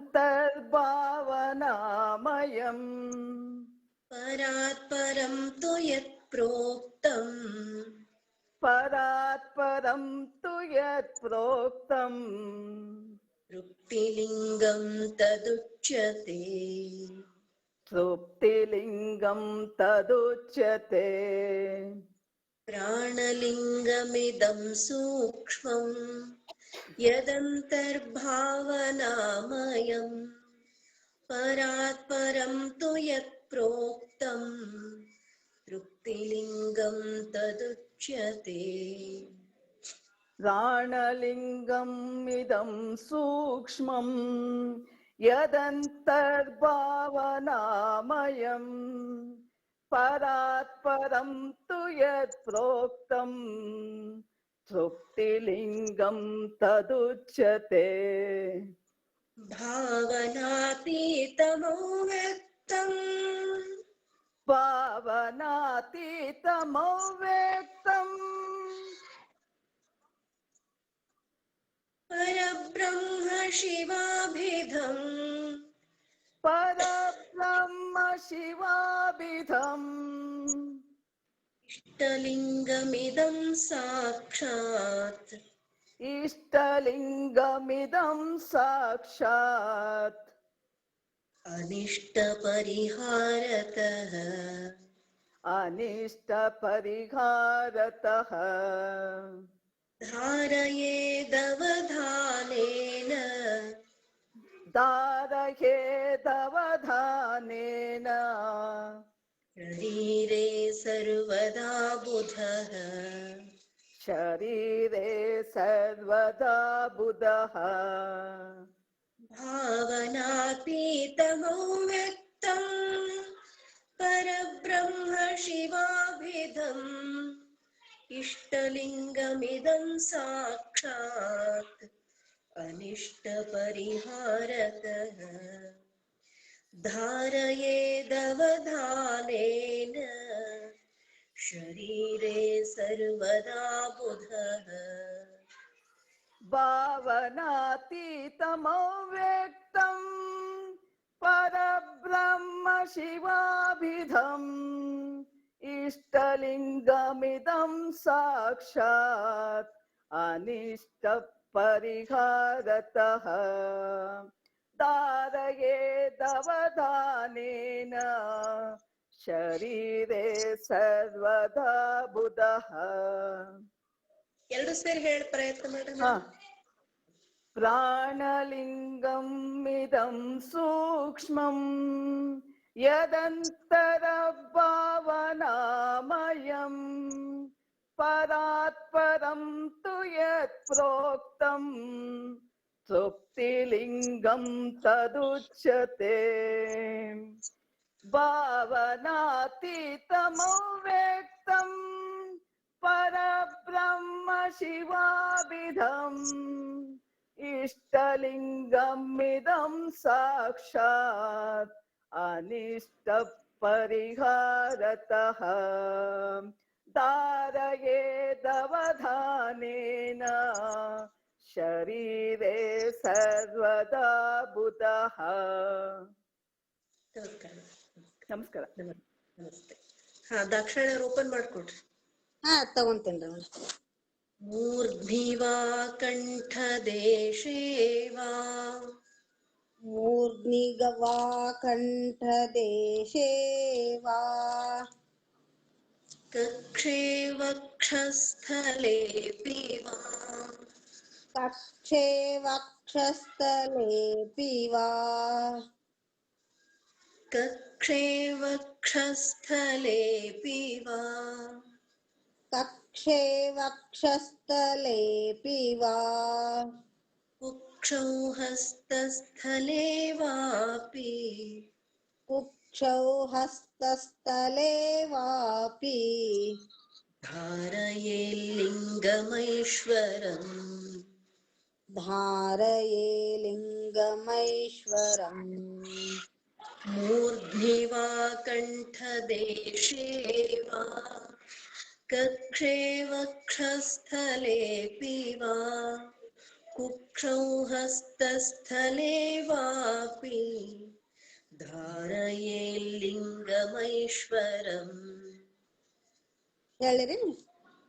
ಮೂರ್ಧ್ನಿ ವಾ ಕಂಠದೇಶೇ ವಾ ಕಕ್ಷೇ ವಕ್ಷಸ್ಥಲೇಪಿ ವಾ ಕುಕ್ಷೌ ಹಸ್ತಸ್ಥಲೇ ವಾಪಿ ಧಾರಲಿಂಗಮೈಶ್ವರಂ ಧಾರಯೇ ಲಿಂಗಮೈಶ್ವರಂ. ಧಾರಯೇ ಲಿಂಗಮೈಶ್ವರಂ. ನಾಭೇರಧಸ್ತಾಲಿಂಗಸ್ಯ ನಾಭೇದಸ್ತಾಲಿಂಗಸ್ಯ ಧಾರಣಂ ಪಾಪಕಾರಣಂ ಧಾರಣಂ ಪಾಪಕಾರಣಂ ಜಟಾಗ್ರೇ ತ್ರಿಕಭಾಗೇ ಚ ಜಟಾಗ್ರೇ ತ್ರಿಕಭಾಗೇ ಚ ಮಲಸ್ಥಾನೇನ ಧಾರಯೇತ್ ಮಲಸ್ಥಾನೇನ ಧಾರಯೇತ್ ನಾಭೇರಧಸ್ತಾಲಿಂಗಸ್ಯ ಧಾರಣಂ ಪಾಪಕಾರಣಂ ಜಟಾಗ್ರೇ ತ್ರಿಕಭಾಗೇ ಚ ಮಲಸ್ಥಾನೇನ ಧಾರಯೇತ್. ನಾಭೇರಧಸ್ತಾಲಿಂಗಸ್ಯ ಧಾರಣಂ ಪಾಪಕಾರಣಂ ಜಟಾಗ್ರೇ ತ್ರಿಕಭಾಗೇ ಚ ಮಲಸ್ಥಾನೇನ ಧಾರಯೇತ್. ಎರಡು ಸೇರಿ ಹೇಳಿರಿ. ಎರಡು ಸೇರಿ ಹೇಳ್ರಮ್ಮ. ಹ್ಞೂನ್ರಿ. ಮೂರ್ಧ್ನಿ ವಾ ಕಂಠದೇಶೇ ವಾ ಕಕ್ಷೇ ವಕ್ಷಸ್ಥಲೇಪಿ ವಾ ಕುಕ್ಷೌ ಹಸ್ತಸ್ಥಲೇ ವಾಪಿ ಧಾರಯೇ ಲಿಂಗಮೈಶ್ವರಂ. ನಾಭೇರಧಸ್ತಾಲಿಂಗಸ್ಯ ಧಾರಣಂ ಪಾಪಕಾರಣಂ ಜಟಾಗ್ರೇ ತ್ರಿಕಭಾಗೇ ಚ ಮಲಸ್ಥಾನೇನ ಧಾರಯೇತ್. ಬರತ್ರಿ? ನಮಸ್ಕಾರ. ನೆಕ್ಸ್ಟ್ ಯಾರು ಓಪನ್ ಮಾಡ್ಬೋದು? ಮೇಡಮ್ ಮೌನೇಶ್ವರಿ ಮೇಡಮ್ ನಮ್ ತಂಗಿ ಹೇಳ್ತಾರಂತ ಹೇಳ್ಕೊಡಿ. ಹಾ ಮೇಡಮ್ ನಮ್ ತಂಗಿ ವೀರೇಶ್ವರ್ ಮನೆಯವ್ರು ಹೇಳ್ಕೊಡ್ರಿ. ವೀರೇಶ್ವರ್ ಮಿತ್ರ. ಲಿಂಗಧಾರಿ ಸದಾ. ಮೇಡಮ್ ಶರಣ ನಮಸ್ತೆ ನಮಸ್ತೆ. ಲಿಂಗಧಾರಿ ಸದಾ ಶುದ್ಧೋ ಲಿಂಗಧಾರಿ ಸದಾ ಶುದ್ಧೋ ನಿಜಲಿಂಗಂ ಮನೋಹರಂ निजलिङ्गं मनोरमम् अर्चयेद् गन्धपुष्पाद्यैः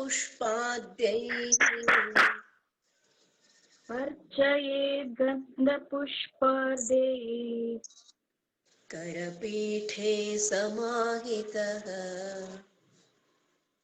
करपीठे समाहितः लिङ्गधारी सदा शुद्धो निजलिङ्गं मनोरमम् अर्चयेद् गन्धपुष्पाद्यैः करपीठे समाहितः. लिङ्गधारी सदा शुद्धो निजलिङ्गं मनोरमम् अर्चयेद् गन्धपुष्पाद्यैः करपीठे समाहितः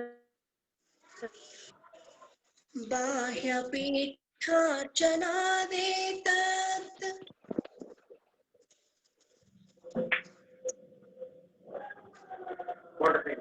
ಬೇರೆಯವರು ಮ್ಯೂಟ್ ಮಾಡಿದ್ರೆ ಒಳ್ಳೇದಿತ್ತು, ಬಹಳ ಡಿಸ್ಟರ್ಬೆನ್ಸ್ ಸ್ವಲ್ಪ.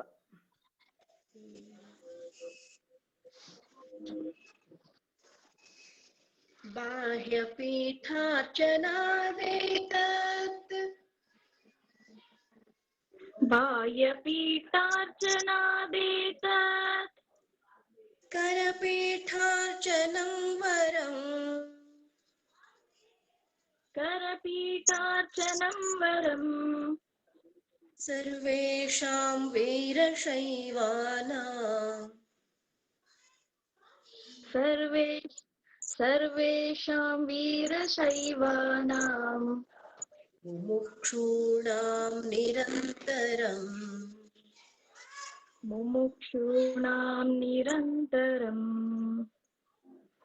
बाह्यपीठार्चनादेतत् करपीठार्चनं वरम् सर्वेषां वीरशैवानां मुमुक्षूणां निरन्तरम्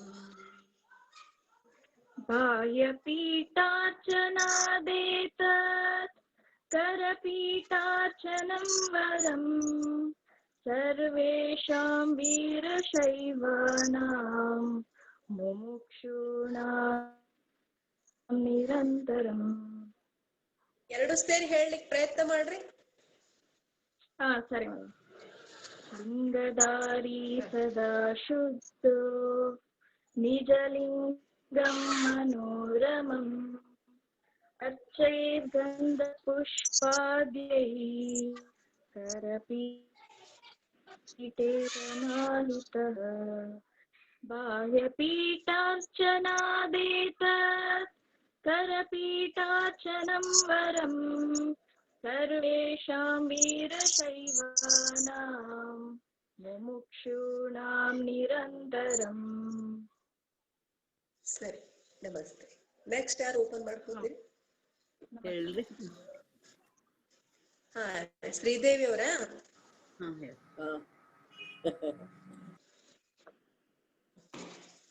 ಬ್ರಹ್ಮ ವಿಷ್ಣಾದಯೋ ದೇವಾ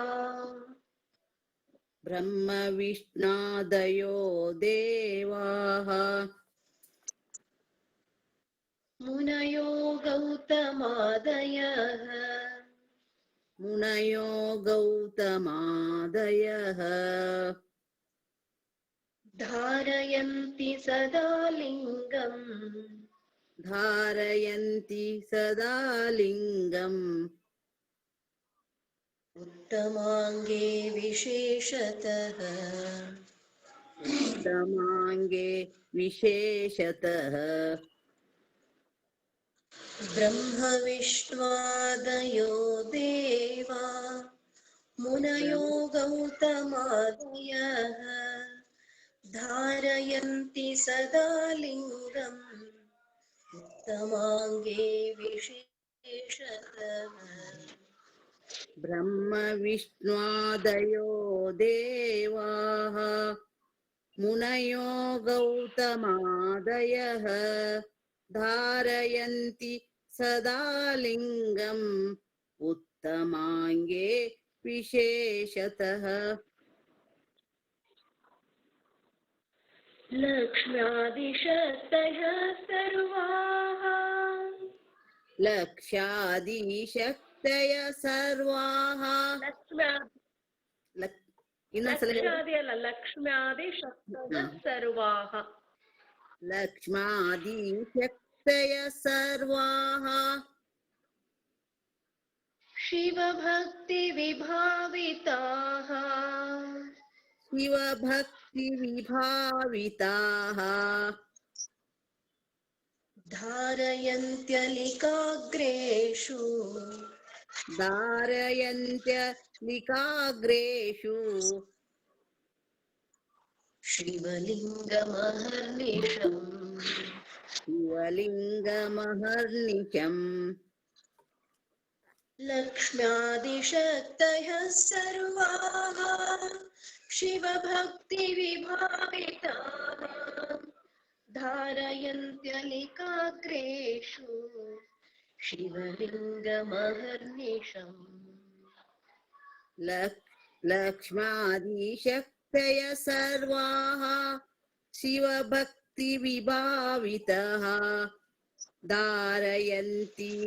धारयन्ति लिकाग्रेषु शिवलिङ्गमहर्निशम्. ಇಲ್ಲಿ ನೋಡ್ರಮ್ಮ, ಲಕ್ಷ್ಮ್ಯಾದಿಶಕ್ತಯಃ ಸರ್ವಾಃ ಶಿವಭಕ್ತಿ ವಿಭಾವಿತಾಃ ಧಾರಯಂತ್ಯ ಲಿಕಾಗ್ರೇಷು ಶಿವಲಿಂಗ ಮಹರ್ನಿಶಂ. ಎರಡು ಸೇರಿ ಹೇಳ್ರಿ ಈಗ, ಇಳಿಕೆ ಮತ್ತು ಏರಿಕೆ. ಬ್ರಹ್ಮ ವಿಷ್ಣುವಾದಯೋ ದೇವಾಃ ಮನಯೋ ಗೌತಮಾದಯಃ ಧಾರಯಂತಿ ಮುನಯೋ ಗೌತಮಾದಯಃ ಧಾರಯಂತಿ ಸದಾ ಲಿಂಗಂ ಉತ್ತಮಾಂಗೇ ವಿಶೇಷತಃ ಲಕ್ಷ್ಮಾದಿಶಕ್ತಿಯ ಸರ್ವಾಃ ಶಿವಭಕ್ತಿ ವಿಭಾವಿತಾಃ ಧಾರಯಂತಲಿಕಾಗ್ರೇಷು ಶಿವಲಿಂಗಮಹರ್ನಿಶಮ್. ಪ್ರಾಕ್ಟೀಸ್ ಮಾಡ್ಕೊಡ್ರಮ್ಮ ಸರಿಯಾಗಿ. ಸರಸ್ವತಿ ರಾಮಣ್ಣ ಅವರಿದ್ರೆ ಓಪನ್ ಮಾಡ್ಕೊಂಡು. ನಮಸ್ಕಾರ ನಮಸ್ಕಾರ. ಸರಸ್ವತಿ ರಾಮಣ್ಣ ಅವರು ಹೇಳ್ಕೊಡಿಮ್ಮ ಹೇಳ್ಕೊಡಿ. ವೇದಶಾಸ್ತ್ರ ಪುರಾಣೇಷು ವೇದಶಾಸ್ತ್ರ ಪುರಾಣೇಷು ಕಾಮಿಕಾದ್ಯಾಗಮೇಷು ಚ ಕಾಮಿಕಾದ್ಯಾಗಮೇಷು ಚ ಲಿಂಗಧಾರಣಮಾಖ್ಯಾತಂ ಲಿಂಗಧಾರಣಮಾಖ್ಯಾತಂ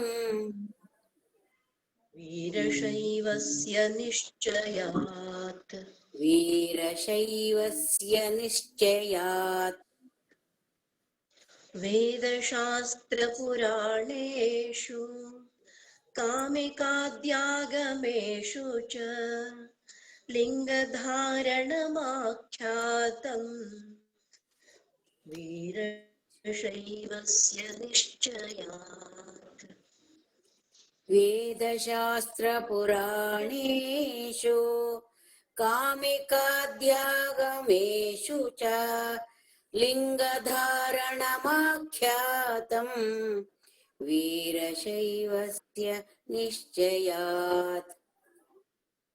ಋಗಿತ್ಯಾಹ ಪವಿತ್ರಂ ತೇ ಋಗಿತ್ಯಾಹ ಪವಿತ್ರಂ ತೇ ವಿತತಂ ಬ್ರಹ್ಮಣಸ್ಪತೆ ವಿತತಂ ಬ್ರಹ್ಮಣಸ್ಪತೆ ತಸ್ಮಾತ್ ಪವಿತ್ರಂ ತಲ್ಲಿಂಗಂ ತಸ್ಮಾತ್ ಪವಿತ್ರಂ ತಲ್ಲಿಂಗಂ ಧಾರ್ಯಂ ಶೈವಮನಾಮಯಂ ಧಾರ್ಯಂ ಶೈವಮನಾಮಯಂ. ಋಗಿತ್ಯಾಹ ಪವಿತ್ರಂ ತೇ ವಿತತಂ ಬ್ರಹ್ಮಣಸ್ಪತೆ ತಸ್ಮಾತ್ ಪವಿತ್ರಂ ತಲ್ಲಿಂಗಂ धार्यं शैवमनामयम् ऋगीत्याह पवित्रं ते विततं ब्रह्मणस्पते तस्मात् पवित्रं तल्लिङ्गं धार्यं शैवमनामयम् ಎರಡು ಸೇರಿ ಹೇಳ್ರಮ್ಮ. वेदशास्त्रपुराणेषु कामिकाध्यागमशिमेषु च लिङ्गधारणमाख्यातम् वीरशैवस्य निश्चयात् ऋगीत्याह पवित्रं ते विततं ब्रह्मणस्पते तस्मात् पवित्रं तल्लिङ्गं धार्यं शैवमनामयम्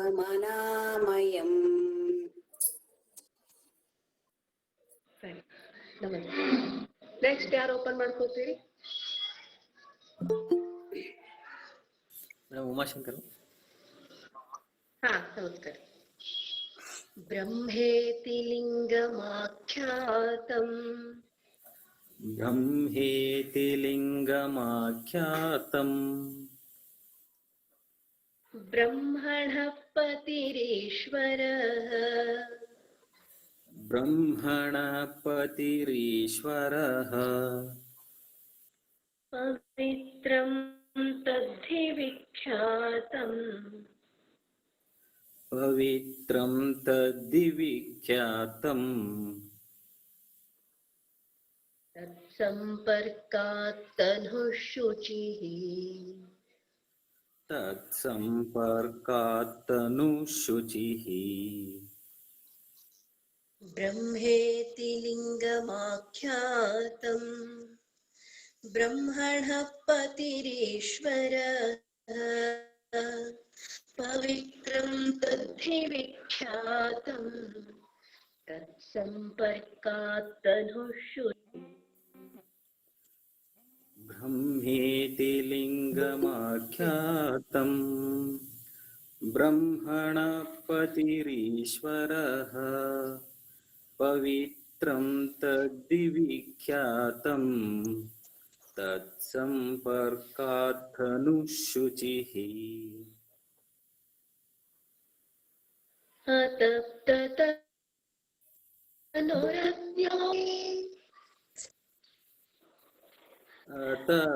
ಅತಪ್ತತನುರಗ್ನೋ ವೈ ಆಮ್ಹ ಸಂಸ್ಕಾರವರ್ಜಿತಃ ಆಮ್ಹ ಸಂಸ್ಕಾರವರ್ಜಿತಃ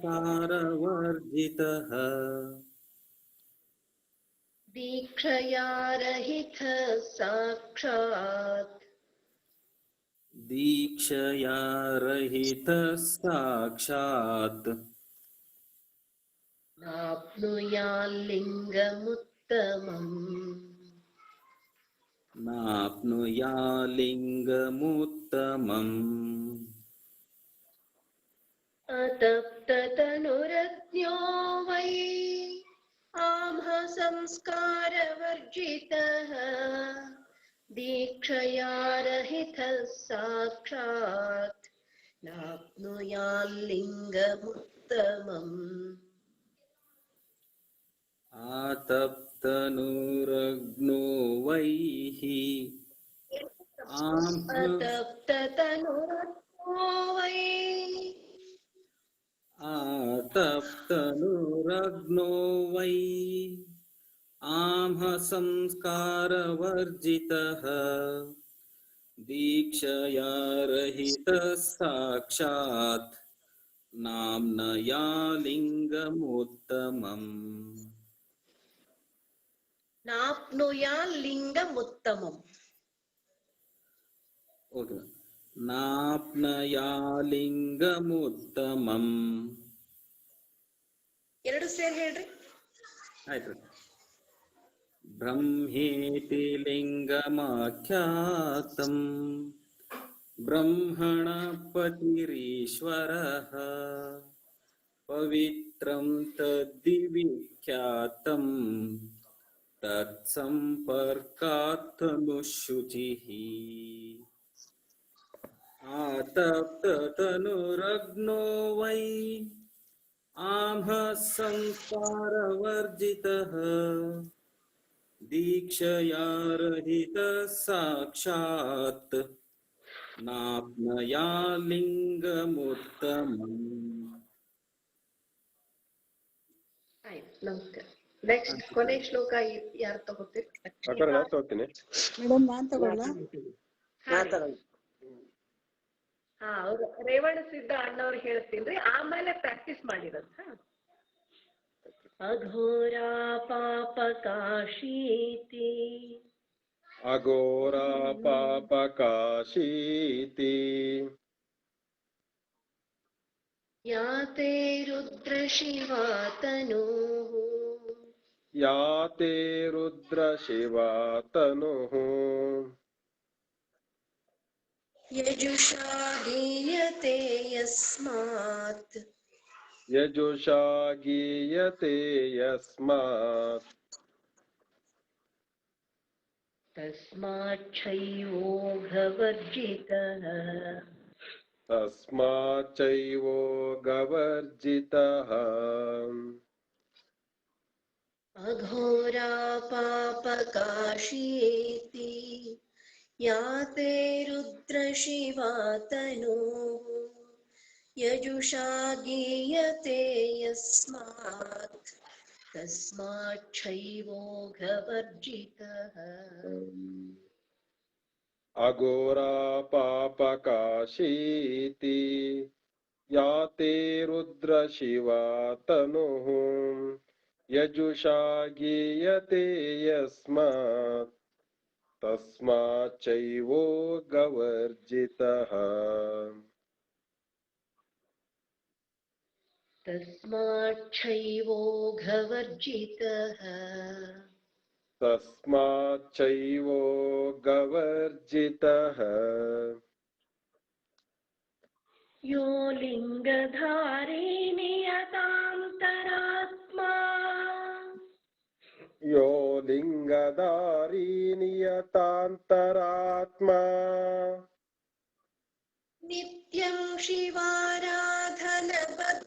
ಚಿತ್ತಃ ನಿತ್ಯಂ ಶಿವಾರಾಧನಬದ್ಧ ಚಿತ್ತಃ ಸಧಾರಯೇತ್ ಸರ್ವಮಲಾಪಹತ್ಯೈ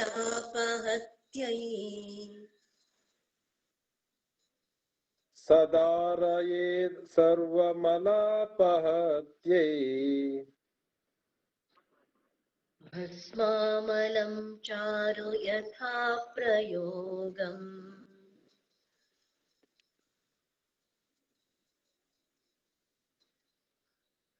ಭಸ್ಮಾಮಲಂ ಚಾರು ಯಥಾ ಪ್ರಯೋಗ. ಯೋ ಲಿಂಗಧಾರಿ ನಿಯತಾಂತರಾತ್ಮಾ ನಿತ್ಯಂ ಶಿವಾರಾಧನಬದ್ಧ ಚಿತ್ತಃ ಸಧಾರಯೇತ್ ಸರ್ವಮಲಾಪಹತ್ಯೈ ಭಸ್ಮಾಮಲಂ ಚಾರು ಯಥಾ ಪ್ರಯೋಗಂ ಇತಿ ಲಿಂಗಧಾರಣಸ್ಥಲಂ ಪರಿಸಮಾಪ್ತಂ. ಹೇಳ್ರಿ ಈಗ. ಯೋ ಲಿಂಗಧಾರಿ ನಿಯಾಂತರಾತ್ಮಃ ನಿತ್ಯಂ ಶಿವಾರಾಧನಬದ್ಧ ಚಿತ್ತಃ ಸದಾರಯೇ ಸರ್ವಮಲಾಪಹತ್ಯೈ ಭಸ್ಮಾಮಲಂ ಚಾರು ಯಥಾ ಪ್ರಯೋಗಂ ಇತಿ ಲಿಂಗಧಾರಣಸ್ಥಲಂ ಪರಿಸಮಾಪ್ತಂ. ಸರಿ, ಇದು ಅಕ್ಷರ ಪ್ರತಿಯೊಬ್ರು ಕೇಳ್ಕೊಡ್ರಿ. ಯೋ ಲಿಂಗಧಾರಿ ನಿಯತಾಂತರಾತ್ಮ ನಿತ್ಯಂ ಶಿವಾರಾಧನ ಬದ್ಧ ಚಿತ್ತಃ ಸಧಾರಯೇತ್ ಸರ್ವಮಲಾಪಹತ್ಯೈ ಭಸ್ಮಾಮಲಂ ಚಾರು ಯಥಾ ಪ್ರಯೋಗಂ. ಇದನ್ನ ಈ ರೀತಿ ಅಕ್ಷರ ಪ್ರಾಕ್ಟೀಸ್ ಮಾಡಿ ರಾಗವಾಗಿ ಹೇಳಲಿಕ್ಕೆ ಪ್ರಯತ್ನ ಮಾಡ್ಕೊಡ್ರಿ. ಅಣ್ಣವ್ರು ಇದು ಓಂ ತತ್ ಸತ್ ಇತಿ ಹೇಳಲಿಕ್ಕೆ ಪ್ರಯತ್ನ ಮಾಡ್ತೀರಿ ಅಂತ ತಾವು? ಮಾಡ್ತೀನಿ. ಓಂ ತತ್ಸತ್ ಇತಿ श्री शिवगीतेषु सिद्धान्तागमेषु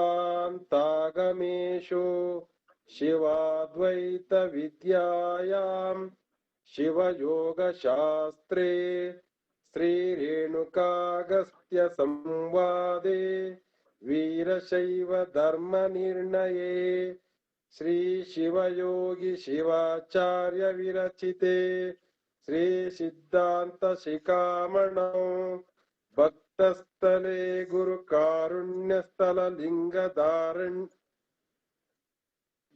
ಸ್ವಲ್ಪ ಇದು ಹೇಳ್ಕೊಡಿ ಅಕ್ಕ ಇಲ್ಲಿ.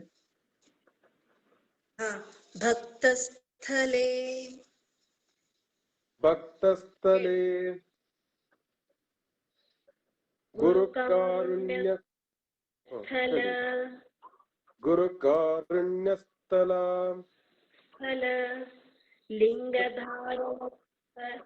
ಗುರು ಲಿಂಗಧಾರಣ ಸ್ಥಳ ಪ್ರಸಂಗೋ ನಾಮ लिंगधारणस्थल प्रसंगो नाम षष्ठः परिच्छेदः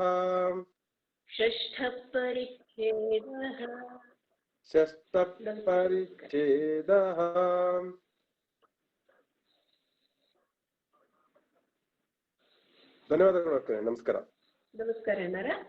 ಅದೇ ನಾವು ಇವತ್ತಿನ ನಮಸ್ಕಾರ 63 ಶ್ಲೋಕಗಳನ್ನ ಅಭ್ಯಾಸ ಮಾಡಿದ್ವಿ. ನಿನ್ನೆ ನಾವು 41 ಶ್ಲೋಕಗಳವರೆಗೆ ಅಭ್ಯಾಸ ಮಾಡಿದ್ವಿ. ಇವತ್ತು 42ನೇ ಶ್ಲೋಕದಿಂದ ಹಿಡ್ಕೊಂಡು 63ನೇ ಶ್ಲೋಕದವರೆಗೆ ಅಭ್ಯಾಸ ಮಾಡಿವಿ. ನೀವು ಪ್ರತಿಯೊಬ್ರು ಇವತ್ತು ಯಾವ ರೀತಿ ನಾವು 2 ಶ್ಲೋಕಗಳನ್ನ ಕೇಳಿದ್ವಲ್ಲ ಅದೇ ರೀತಿ ನಾಳೆ ಬಂದ ತಕ್ಷಣ ಒಬ್ಬೊಬ್ಬರಿಗೆ 2 ಶ್ಲೋಕಗಳನ್ನ ಹೇಳಿಸ್ತೀವಿ. ಅದನ್ನ ಸರಿಯಾಗಿ ಅಭ್ಯಾಸ ಮಾಡ್ಕೊಡ್ರಿ. ಯಾರು ಅಕ್ಷರಗಳನ್ನ ತಪ್ಪು ಹೇಳಲಿಕ್ಕೆ ಪ್ರಯತ್ನ ಮಾಡ್ಬೇಡ್ರಿ. ಕೊನೆ 2 ಶ್ಲೋಕಗಳನ್ನ ಒಬ್ರು ಹೇಳ್ರಿ ಸಾಕು, ಟೈಮ್ ಆಗ್ಯದ.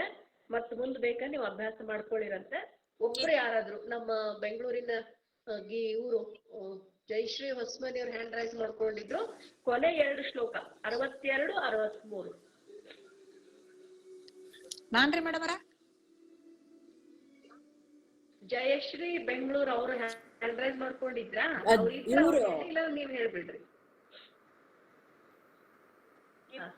ಗೀತಾ ಹೇಳಿ ಮೇಡಮ್.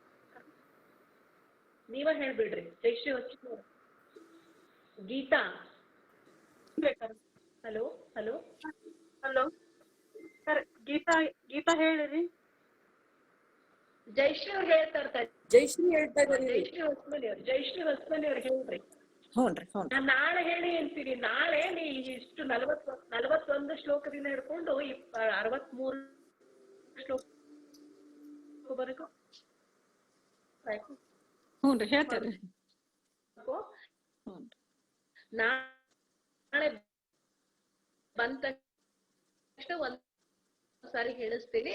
ಈಗ ಜಯಶ್ರೀ ಅವರು 2 ಕೊನೆ ಶ್ಲೋಕ ಹೇಳಿ. ಹ್ಞೂನ್ರಿ. ಅಘೋರ ಪಾಪ ಕಾಶೀತಿ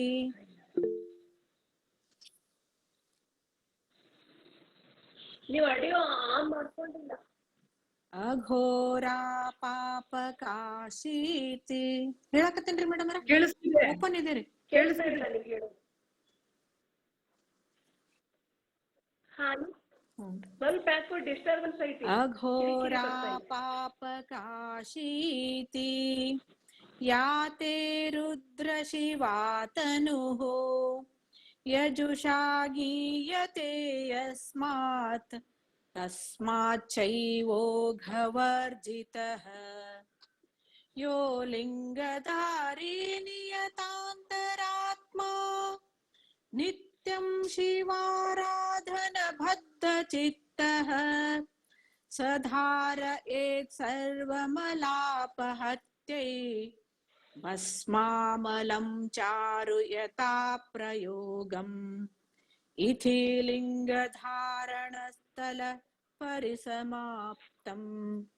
ಓಂ ತತ್ಸತ್ ಇತಿ ಶ್ರೀ ಶಿವಗೀತೆಷು ಸಿದ್ಧಾಂತಾಗಮೇಷು ಶಿವಾದ್ವೈತ ವಿದ್ಯಾಯಾಂ ಶಿವಯೋಗಶಾಸ್ತ್ರೇ ಶ್ರೀರೇಣುಕಾಗಸ್ತ್ಯ ಸಂವಾದೆ ವೀರಶೈವ ಧರ್ಮ ನಿರ್ಣಯೇ ಶ್ರೀ ಶಿವಯೋಗಿ ಶಿವಾಚಾರ್ಯ ವಿರಚಿತೆ ಶ್ರೀ ಸಿದ್ಧಾಂತ ಶಿಖಾಮಣೌ ಭಕ್ತಸ್ಥಲೆ गुरुकारुण्यस्थल लिङ्गधारणस्थल प्रसङ्गो नाम षष्ठः परिच्छेदः. ಧನ್ಯವಾದಗಳು. ನಮಸ್ತೆ. ನಾಳೆ ನೀವು ಪ್ರತಿಯೊಬ್ರು 41ನೇ ಶ್ಲೋಕದಿಂದ ಹಿಡಿದು 63ನೇ ಶ್ಲೋಕದವರೆಗೂ ಪ್ರಾಕ್ಟೀಸ್ ಮಾಡ್ಕೊಡ್ರಿ. ನಾಳೆ ಬಂದ್ಮೇಲೆ ಮತ್ತೆಲ್ಲರಿಗೂ ಎರಡೆರಡು ಶ್ಲೋಕಗಳನ್ನ ಕೇಳಿ ನಾನು ಇಷ್ಟು ಕೇಳ್ತೀನಿ. ನಾಳೆ 63 ಶ್ಲೋಕಗಳನ್ನ ಒಬ್ಬೊಬ್ರು 2 ಅಥವಾ 4 ಹೇಳಿಕೆ ಪ್ರಯತ್ನ ಮಾಡ್ಬೇಕು. ನಾಳೆ ಇನ್ಮೇಲೆ ಸ್ಟ್ರಿಕ್ಟ್ ಆಗಿ ಕ್ಲಾಸ್ ತಗೋತೀವಿ ನೋಡ್ರಿ. ಇಷ್ಟು ದಿವಸ ಬರೋದಿಲ್ಲ, ಅಕ್ಷರ ಬರೋದಿಲ್ಲ, ಹೇಳಲಿಕ್ಕೆ ಬರೋದಿಲ್ಲ, ರಾಗ ಬರೋದಿಲ್ಲ ಅಂತ ಹೇಳ್ತಾ ಬಂದ್ವಿ. ಆದ್ರೆ ಇನ್ಮೇಲೆ ಪ್ರತಿಯೊಬ್ರು 4 ಶ್ಲೋಕಗಳನ್ನು ಸ್ಪಷ್ಟವಾಗಿ ನಮಗೆ ಹೇಳಲೇಬೇಕು. ಅದ್ರಲ್ಲೇ ಕುಡು ಹಂಗೂನು ಇಲ್ಲ, ಮುಂದೆ ಹೋಗ್ಬೇಕು. ಹಿಂದಿನವನ್ನ ಕರೆಕ್ಟ್ ಆಗಿ ನೀವು ಅಭ್ಯಾಸ ಮಾಡ್ಬೇಕು. ಮಾರನೇ ದಿವಸ ಒಪ್ಪಿಸ್ಬೇಕು, ಮುಂದೆ ಹೊಸ ಶ್ಲೋಕಗಳನ್ನ ಕಲಿಬೇಕು. ಈಗ ನಾನಿವತ್ತು ಸರಸ್ವತಿಯ ಉಪಾಸನೆ ಇರೋದ್ರಿಂದ ಸರಸ್ವತಿಯ ಒಂದು ಸ್ತೋತ್ರವನ್ನ ಹೇಳಿ ನಾನು ಕ್ಷಮಾಪಣೆಯನ್ನ ಹೇಳ್ತೀನಿ. ಈಗ सरस्वती नमस्तुभ्यं वरदे कामरूपिणी विद्यारम्भं करिष्यामि सिद्धिर्भवतु मे सदा। नमस्ते शारदा देवी काश्मीरपुरवासिनी त्वामहं प्रार्थये नित्यं विद्यादानं च देहि मे। या श्रद्धा धारणा मेधा वाग्देवी विधिवल्लभा भक्तजिह्वाग्रसदना शमादि गुणदायिनी नमामि यामिनीं नाथ लोकालंकृत कुन्तलां भवानीं भवसन्ताप निर्वापण सुधानदीं। भद्रकाल्यै नमो नित्यं सरस्वत्यै नमो नमः। वेद वेदांग वेदांत विद्यास्थानेभ्य एव च ब्रह्मस्वरूपा परमा ज्योतिरूपा सनातने सर्वविद्यादिदेवी या तस्यै वाण्यै नमो नमः। यया विना जगत्सर्वं शश्वज्जीवनं मृतं भवेत्। ज्ञानादिदेवी या तस्यै सरस्वत्यै नमो नमः। यया विना जगत्सर्वं मूकमन्मत्तवत्सदा या देवी वागधिष्ठात्री तस्यै वाण्यै नमो नमः। ॐ सर्वमङ्गलमाङ्गल्ये शिवे सर्वार्थसाधिके शरण्ये त्र्यम्बके गौरी नारायणी नमोऽस्तुते। सृष्टिस्थितिविनाशानां शक्तिभूते सनातनी गुणाश्रये गुणमये नारायणी नमोऽस्तुते। शरणागतदीनार्थपरित्राणपरायणे सर्वस्यार्तिहरे देवी नारायणी नमोऽस्तुते। क्षमापणस्तोत्रम् यदक्षरपदभ्रष्टं मात्राहीनं च यद्भवेत् तत्सर्वं क्षम्यतां देव श्रीरेणुकगणेश्वर। ॐ सर्वेषां स्वस्तिर्भवतु। ॐ सर्वेषां शान्तिर्भवतु। ॐ सर्वेषां शिवं भवतु। ॐ शान्ति शान्ति शान्तिः। ॐ सहना भवतु सहनौ भुनक्तु सह वीर्यं करवावहै तेजस्विनावधीतमस्तु मा विद्विषावहै। ॐ शान्ति शान्ति शान्तिः। लोकाः समस्ताः सुखिनो भवन्तु सर्वे जनाः सुखिनो भवन्तु सर्वे सन्तु निरामयाः सर्वे भद्राणि पश्यन्तु मा कश्चित् दुःखभाग् भवेत्। ॐ शान्ति शान्ति शान्तिः। वाघर्ताविव सम्पृक्तौ वाघर्ता प्रतिपद्धये जगतः पितरौ वन्दे पार्वती परमेश्वरौ।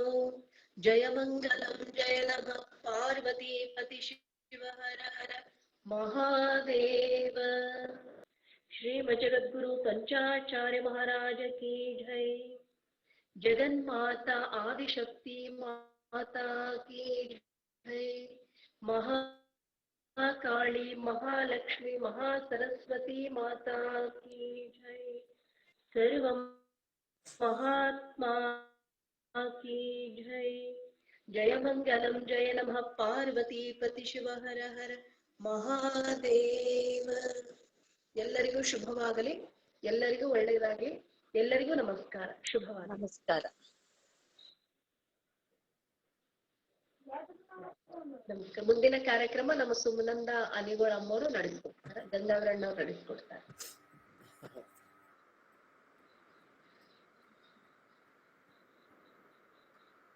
ಹೇಳ್ತೀನಿ.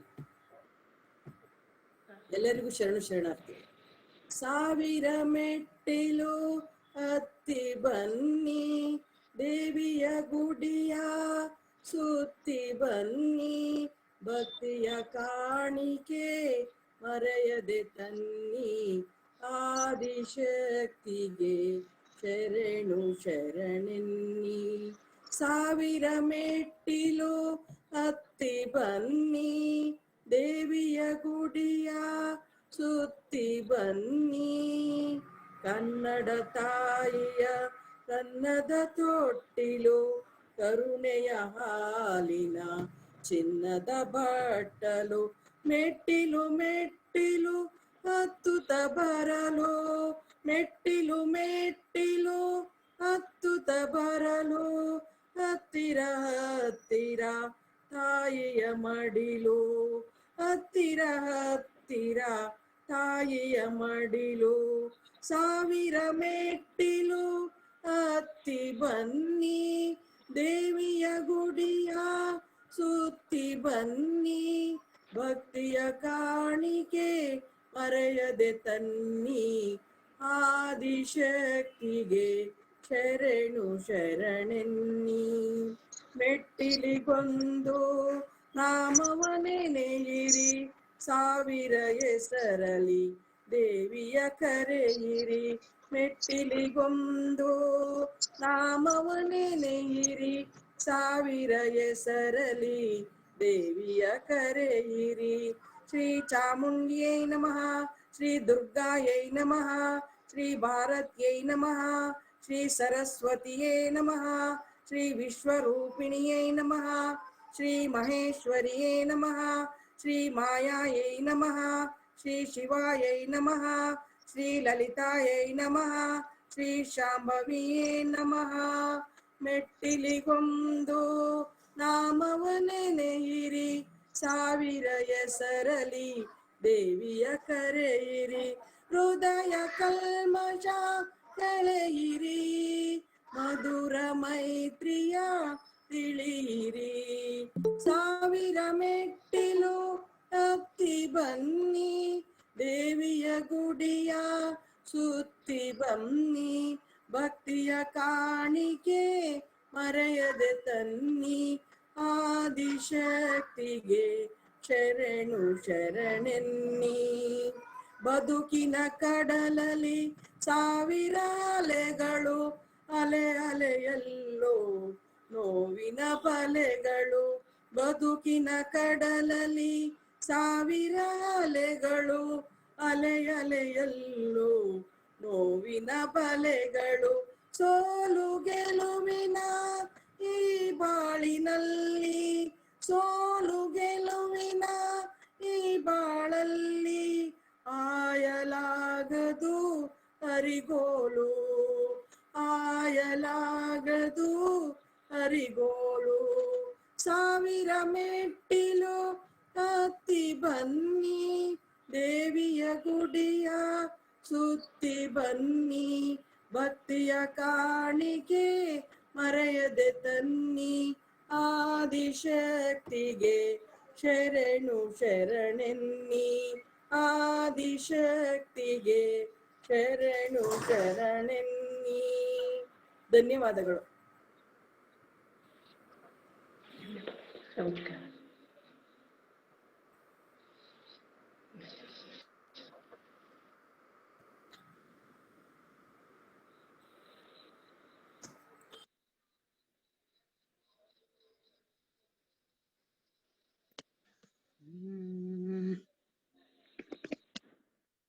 ಹೇಳಿ ಶೈಲಜಾಕ್ಷಿ. ಹೇಳ ಶರಣರ ಕಾಯೇ ಚಾಮುಂಡೇಶ್ವರಿ ಶಂಕರಿ ಶಾರ್ವರಿ ಶ್ರೀ ಭುವನೇಶ್ವರಿ ಶರಣರ ಕಾಯೇ ಚಾಮುಂಡೇಶ್ವರಿ ಶಂಕರಿ ಶಾರ್ವರಿ ಶ್ರೀ ಭುವನೇಶ್ವರಿ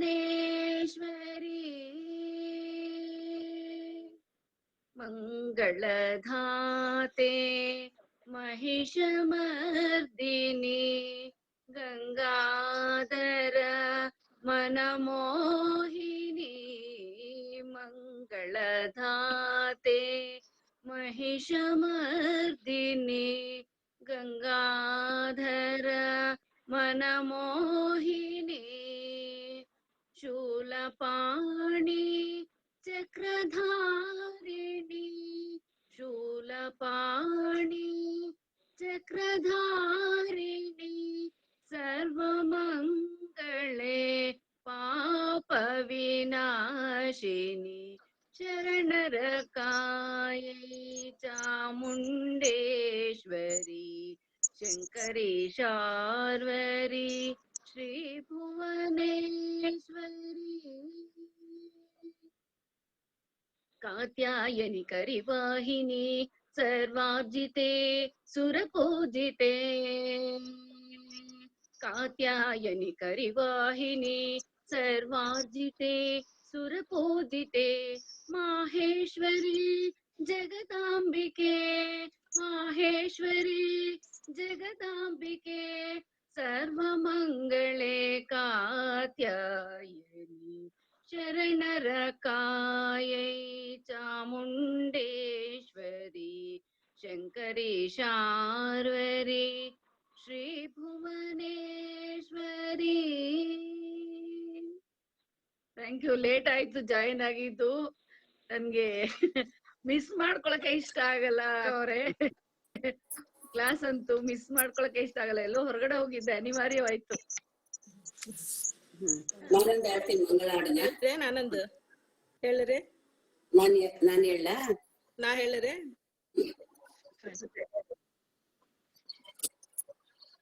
ಆಯ್ತು.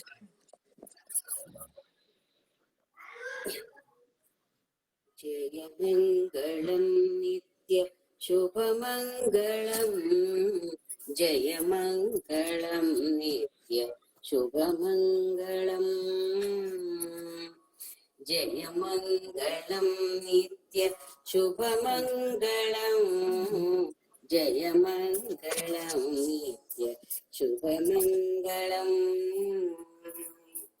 ಶ್ರೀಪಾದದಲ್ಲಿ ಮೆರೆವ ನೂಪುರಕ್ಕೆ ಮಂಗಳಂ ಪಾಪಗಳ ಸಂಹರಿಪ ವಸನಕ್ಕೆ ಮಂಗಳಂ ಬೇಕಾದವರ ಕೊಡುವ ಕೈ ಬಳೆಗೆ ಮಂಗಳಂ ಶ್ರೀಕರದಿ ರಂಜಿಸುವ ಅರಗಿಳಿಗೆ ಮಂಗಳಂ ಜಯ ಮಂಗಳಂ ನಿತ್ಯ ಶುಭ ಮಂಗಳಂ ಜಯ ಮಂಗಳಂ ನಿತ್ಯ ಶುಭ ಮಂಗಳಂ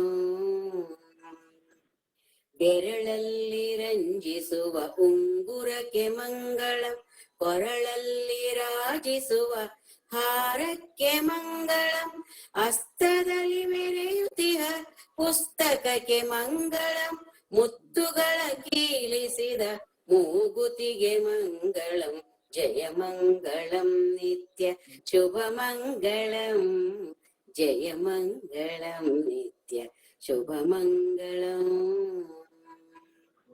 ಅಂಕುಶಕ್ಕೆ ಮಂಗಳಂ ಪಾದಕ್ಕೆ ಮಂಗಳಂ ಮಿಂಚಂತೆ ಹೊಳೆವ ಕಣ್ಗಳಿಗೆ ಮಂಗಳಂ ಕುಂಕುಮದ ಮೇಲಿರುವ ಸರಪಳಿಗೆ ಮಂಗಳಂ ಶಂಕರಿಯು ಮುಡಿದಿರುವ ಸಂಪಿಗೆಗೆ ಮಂಗಳಂ ಜಯ ಮಂಗಳಂ ನಿತ್ಯ ಶುಭ ಮಂಗಳಂ ಜಯ ಮಂಗಳಂ ನಿತ್ಯ ಶುಭ ಮಂಗಳಂ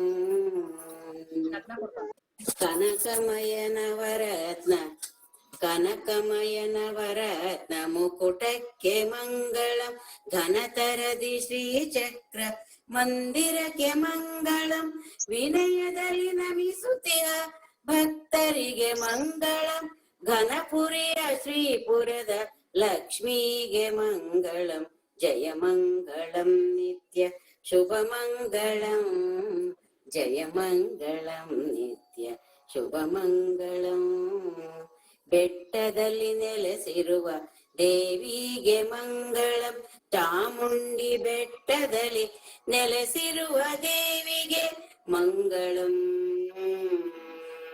ಜಯ ಮಂಗಳಂ ನಿತ್ಯ ಶುಭ ಮಂಗಳಂ ಜಯ ಮಂಗಳಂ ನಿತ್ಯ ಶುಭ ಮಂಗಳಂ ಶ್ರೀಪಾದದಲ್ಲಿ ಮೆರೆವ ನೂಪುರಕ್ಕೆ ಮಂಗಳಂ ಪಾಪಗಳ ಸಂಹರಿಪ ವಸನಕ್ಕೆ ಮಂಗಳಂ ಬೇಕಾದವರ ಕೊಡುವ ಕೈ ಬಳೆಗೆ ಮಂಗಳಂ ಶ್ರೀಕರದಿ ರಂಜಿಸುವ ಅರಗಿಳಿಗೆ ಮಂಗಳಂ ಜಯ ಮಂಗಳಂ ನಿತ್ಯ ಶುಭ ಮಂಗಳಂ ಜಯ ಮಂಗಳಂ ನಿತ್ಯ ಶುಭ ಮಂಗಳಂ ಜಯ ಮಂಗಳಂ ನಿತ್ಯ ಶುಭ ಮಂಗಳಂ.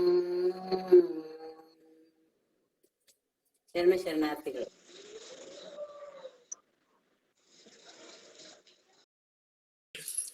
ಶುಭ ನವರಾತ್ರಿ ಶರಣವರಾತ್ರಿ ಹರುಷದಿ ವನನಲ್ಲಿ ನೆಲೆದಿದೆ ಧಾತ್ರಿ. ಶುಭ ನವರಾತ್ರಿ ಶರಣವರಾತ್ರಿ ಹರುಷದಿ ವನದಲ್ಲಿ ನೆಲೆದಿದೆ ಧಾತ್ರಿ. ವಿಧ ವಿಧ ರೂಪದಿ ದೇವಿಯ ಮೂರುತಿ, ವಿಧ ವಿಧ ರೂಪದಿ ದೇವಿಯ ಮೂರುತಿ. ಋನ್ಮನ ತುಂಬಿದೆ ದಸಹರ ಕೇರುತಿ, ಋನ್ಮನ ತುಂಬಿದೆ ದಸಹರ ಕೇರುತಿ. ಶುಭ ನವರಾತ್ರಿ ಶರಣವರಾತ್ರಿ ಹರುಷದಿ ವನನಲ್ಲಿ ನೆಲೆದಿದೆ ಧಾತ್ರಿ. ಕಲಸದಿ ನೆಲೆಸಿದ ದೇವಿಯ ಭಗವತಿ, ಕಲಸದಿ ನೆಲೆಸಿದ ದೇವಿ ಭಗವತಿ. ಪಟ್ಟದ ಗೊಂಬೆಗು ಮುತ್ತಿನ ಆರುತಿ, ಪಟ್ಟದ ಗೊಂಬೆಗು ಮುತ್ತಿನ ಆರುತಿ. ಅಸುರನು ಮಣಿಸಿದ ದೇವಿ ಶಕ್ತಿ, ಅಸುರನ ಮಣಿಸಿದ ದೇವಿ ಶಕ್ತಿ. ಮೆಚ್ಚುತ ಮೆರೆದಿದೆ ಮನುಕುಲ ಶಕ್ತಿ, ಮೆಚ್ಚುತ ಮೆರೆದಿದೆ ಮನುಕುಲ ಶಕ್ತಿ. ಶರಣವರಾತ್ರಿ ಶುಭ ನವರಾತ್ರಿ ಶರಣವರಾತ್ರಿ ಹರುಷದಿ ವನದಲ್ಲಿ ನೆಲೆದಿದೆ ಧಾತ್ರಿ. ಪರಿಪರಿ ಶೃಂಗಾರ ಪೂಜೆಯ ಸಂಭ್ರಮ, ಪರಿಪರಿ ಶೃಂಗಾರ ಪೂಜೆಯ ಸಂಭ್ರಮ. ಚಿನ್ನರ ಷಡಗರ ಚರುಪಿನ ಬಾಗಿನ, ಪರಿಪರಿ ಶೃಂಗಾರ ಪೂಜೆಯ ಸಂಭ್ರಮ. ಚಿನ್ನರ ಷಡಗರ ಚರುಪಿನ ಬಾಗಿನ. ಮುತ್ತೈದೆಯರಿಗೆ ಅರಿಶಿನ ಕುಂಕುಮ, ಮುತ್ತೈದೆಯರಿಗೆ ಅರಿಶಿನ ಕುಂಕುಮ. ನೈವೇದ್ಯ ದರ್ಪಣ ಸವಿ ಸವಿ ಭೋಜನ, ನೈವೇದ್ಯ ದರ್ಪಣ ಸವಿ ಸವಿ ಭೋಜನ. ಶುಭ ನವರಾತ್ರಿ ಶರಣವರಾತ್ರಿ ಹರುಷದಿ ವನದಲ್ಲಿ ನೆಲೆದಿದೆ ಧಾತ್ರಿ. ದಶಮಿಯ ದಿನವೇ ರಾವಣ ಮರ್ದನ, ದಶಮಿಯ ದಿನವೇ ರಾವಣ ಮರ್ದನ. ಪಾವನ ಚರಿತೆಗೆ ಬಂದ ವಿಮೋಚನೆ, ಪಾವನ ಚರಿತೆಗೆ ಬಂದ ವಿಮೋಚನೆ. ಧನುರ್ಧರ ಅರ್ಜುನ ಶಮಿಪತ್ರಿ ಧಾರಣ, ಧನುರ್ಧಾರಿ ಅರ್ಜುನ ಶಮಿಪತ್ರಿ ಧಾರಣ. ಮಂಗಳಕರವಿ ವಿಜಯದ ಶುಭ ದಿನ, ಮಂಗಳಕರವಿ ವಿಜಯದ ಶುಭ ದಿನ. ಶುಭ ನವರಾತ್ರಿ ಶರಣವರಾತ್ರಿ ಹರ್ಷದಿ ವನದಲ್ಲಿ ನೆಲೆದಿದೆ ಧಾತ್ರಿ. ವಿಧ ವಿಧ ರೂಪದಿ ದೇವಿಯ ಮೂರುತಿ, ವಿಧ ವಿಧ ರೂಪದಿ ದೇವಿಯ ಮೂರುತಿ. ಋನ್ಮನ ತುಂಬಿದೆ ದಸಹರ ಕೇರುತಿ, ಋನ್ಮನ ತುಂಬಿದೆ ದಸಹರ ಕೇರುತಿ. ಶುಭ ನವರಾತ್ರಿ ಶರಣವರಾತ್ರಿ, ಶುಭ ನವರಾತ್ರಿ ಶರಣವರಾತ್ರಿ. ಎಲ್ಲರಿಗೂ ಧನ್ಯವಾದಗಳು. ಜನನಿಯ ನಮಿಸುವೆವು, ಮಯೂರ ವಾಹನ ಮರಸಿ ಜಗಮನೆ. ಸುರನರ ವಂದಿತ ಸುದಿ ಸದನೆ, तोय जनयने सरसिज वदने भारती शङ्करि स्तुति सदने श्रीवाणी कल्याणि गुणमणि लोक ಜನನಿಯ ನಮಿಸುವೆವು. ಥ್ಯಾಂಕ್ ಯು, ನಮಸ್ಕಾರ. ಚಾನ್ಸ್ ಕೊಟ್ಟಿದ್ದಕ್ಕೆ ಥ್ಯಾಂಕ್. ದೇವಿಯು ಮಹಿಷಾಸುರನ ಸಂಹಾರಕ್ಕಾಗಿ ಅವತಾರ ತಾಳುತ್ತಾಳೆ. ತಾಯಿ ಕಾತ್ಯಾಯಿನಿ ಅಶ್ವಿನಿ ಮಾಸ ಶುಕ್ರ ನವಮಿ ತಿಥಿಯಲ್ಲಿ ಮಹಿಷಾಸುರನೊಂದಿಗೆ ಯುದ್ಧ ಮಾಡಿ ಸಂಹಾರ ಮಾಡಿದಳು. ನಂತರ ದೇವಿಯನ್ನು ಮಹಿಷಾಸುರ ಮರ್ದಿನಿ ಎಂದು ಕರೆಯಲಾಯಿತು. ಕಾತ್ಯಾಯಿನಿ ಚಿನ್ನದ ಹೊಳಪನ್ನು ಹೊಂದಿದ್ದಾಳೆ. 4 ಕೈಗಳಿರುವ ದೇವಿ ಸಿಂಹಾಸನಾರೂಢವಾಗಿದ್ದಾಳೆ. ಆರಾಧಿಸುವ ಭಕ್ತರಿಗೆ ಆಯುಷ್ಯ ಆರೋಗ್ಯ ಸಮೃದ್ಧಿಯನ್ನು ದಯಪಾಲಿಸುತ್ತಾಳೆ. ಹಾಡ ಜಗತ ಜನನಿ ಜಗದಂಬಾ ಜಗತ ಜನನಿ ಜಗದಂಬಾ ಜಗದಂಬಾ ಜಗದಂಬಾ ಭವಾನಿ ಜಗತ ಜನನಿ ಜಗದಂಬಾ ಕರುಣಾಕರಿ ವೀಣಾಧರಿವಾಣಿ ಕರುಣಾಕರಿ ವೀಣಾಧರಿವಾಣಿ ಅಂಬಾ ಭವಾನಿ ಅಂಬಾ ಭವಾನಿ ಅಂಬಾ ಭವಾನಿ ಅಂಬಾ ಭವಾನಿ ಜಗತ ಜನನಿ ಜಗದಂಬಾ ಜಗದಂಬಾ ಜಗದಂಬಾ ಭವಾನಿ ಜಗತ ಜನನಿ ಜಗದಂಬಾ ಶಾರದಾ ಸಂಗೀತ ವಾಹಿನಿ ಶಾರದಾ ಸಂಗೀತ ವಾಹಿನಿ ನವದುರ್ಗೆ ನವರೂಪಧಾರಿಣಿ ನವದುರ್ಗೆ ನವರೂಪಧಾರಿಣಿ ಜಗತ ಜನನಿ ಜಗದಂಬಾ ಜಗದಂಬಾ ಜಗದಂಬಾ ಭವಾನಿ ಜಗತ ಜನನಿ ಜಗದಂಬಾ ಮಹಿಷಾಸುರಮರ್ದಿನಿ ಕಲ್ಯಾಣಿ ಮಹಿಷಾಸುರಮರ್ದಿನಿ ಕಲ್ಯಾಣಿ ಶುಂಭ ನಿಶುಂಭ ಪ್ರಾಣಹಾರಿಣಿ ಶುಂಭ ನಿಶುಂಭ ಪ್ರಾಣಹಾರಿಣಿ ಜಗತ ಜನನಿ ಜಗದಂಬಾ ಜಗದಂಬಾ ಜಗದಂಬಾ ಭವಾನಿ ಜಗತ ಜನನಿ ಜಗದಂಬಾ ಜಗತ ಜನನಿ ಜಗದಂಬಾ ಜಗದಂಬಾ ಜಗದಂಬಾ ಭವಾನಿ ಜಗತ ಜನನಿ ಜಗದಂಬಾ. ಧನ್ಯವಾದಗಳು. ನಾನೊಂದು ಹೇಳ್ತೀನಿ.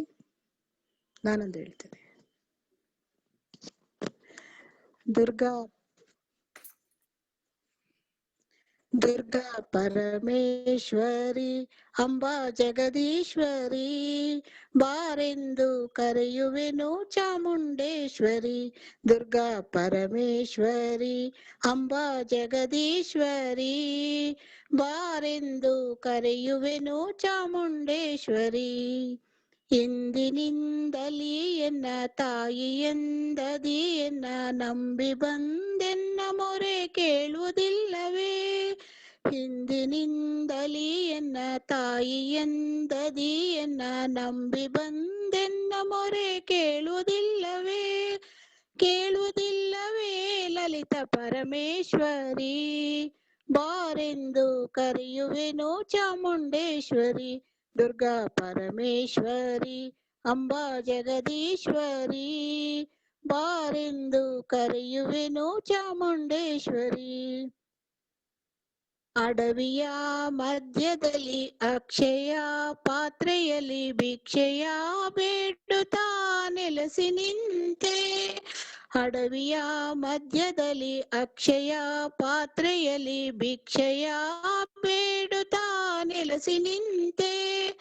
ಓಂಕಾರ ರೂಪಿಣಿಯೇ ಶ್ರೀ ಚಕ್ರವಾಸಿನಿಯೇ ಗಾಯತ್ರಿ ಸ್ವರೂಪಿಣಿಯೇ ಬರಲೊಲ್ಲೆಯ ಬರಲೊಲ್ಲೆಯ ಲಲಿತ ಪರಮೇಶ್ವರಿ ಬಾರೆಂದು ಕರೆಯುವೆನು ಚಾಮುಂಡೇಶ್ವರಿ.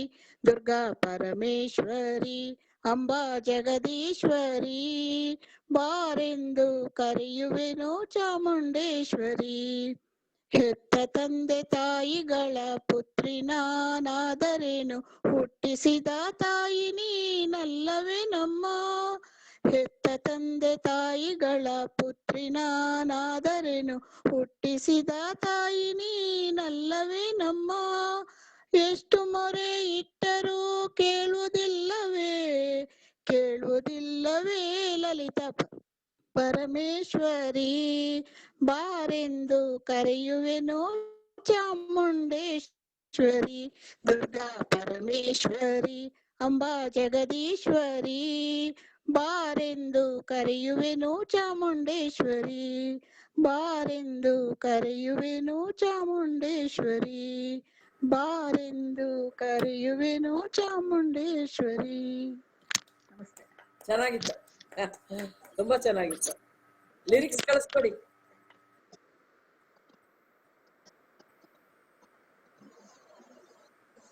ಅದು ತುಂಬಾ ಬಾಯಿ ಹತ್ರ ಇಟ್ಕೊಂಡ್ಬಿಡ್ತೀರಾ ಲಿರಿಕ್ಸ್, ಅದು ಸರಿಯಾಗಿ ಕೇಳೋದೇ ಇಲ್ಲ. ಇದನ್ನ ಮೈಕ್ನ ಹೌದಾ? ಸ್ವಲ್ಪ ದೂರ ಇಟ್ಕೊಳ್ಳಿ, ಲಿರಿಕ್ಸ್ ಸ್ವಲ್ಪ ದೂರ ಇಟ್ಕೊಂಡ್ರೆ ಚೆನ್ನಾಗಿ ಕೇಳಿ. ಆಯ್ತು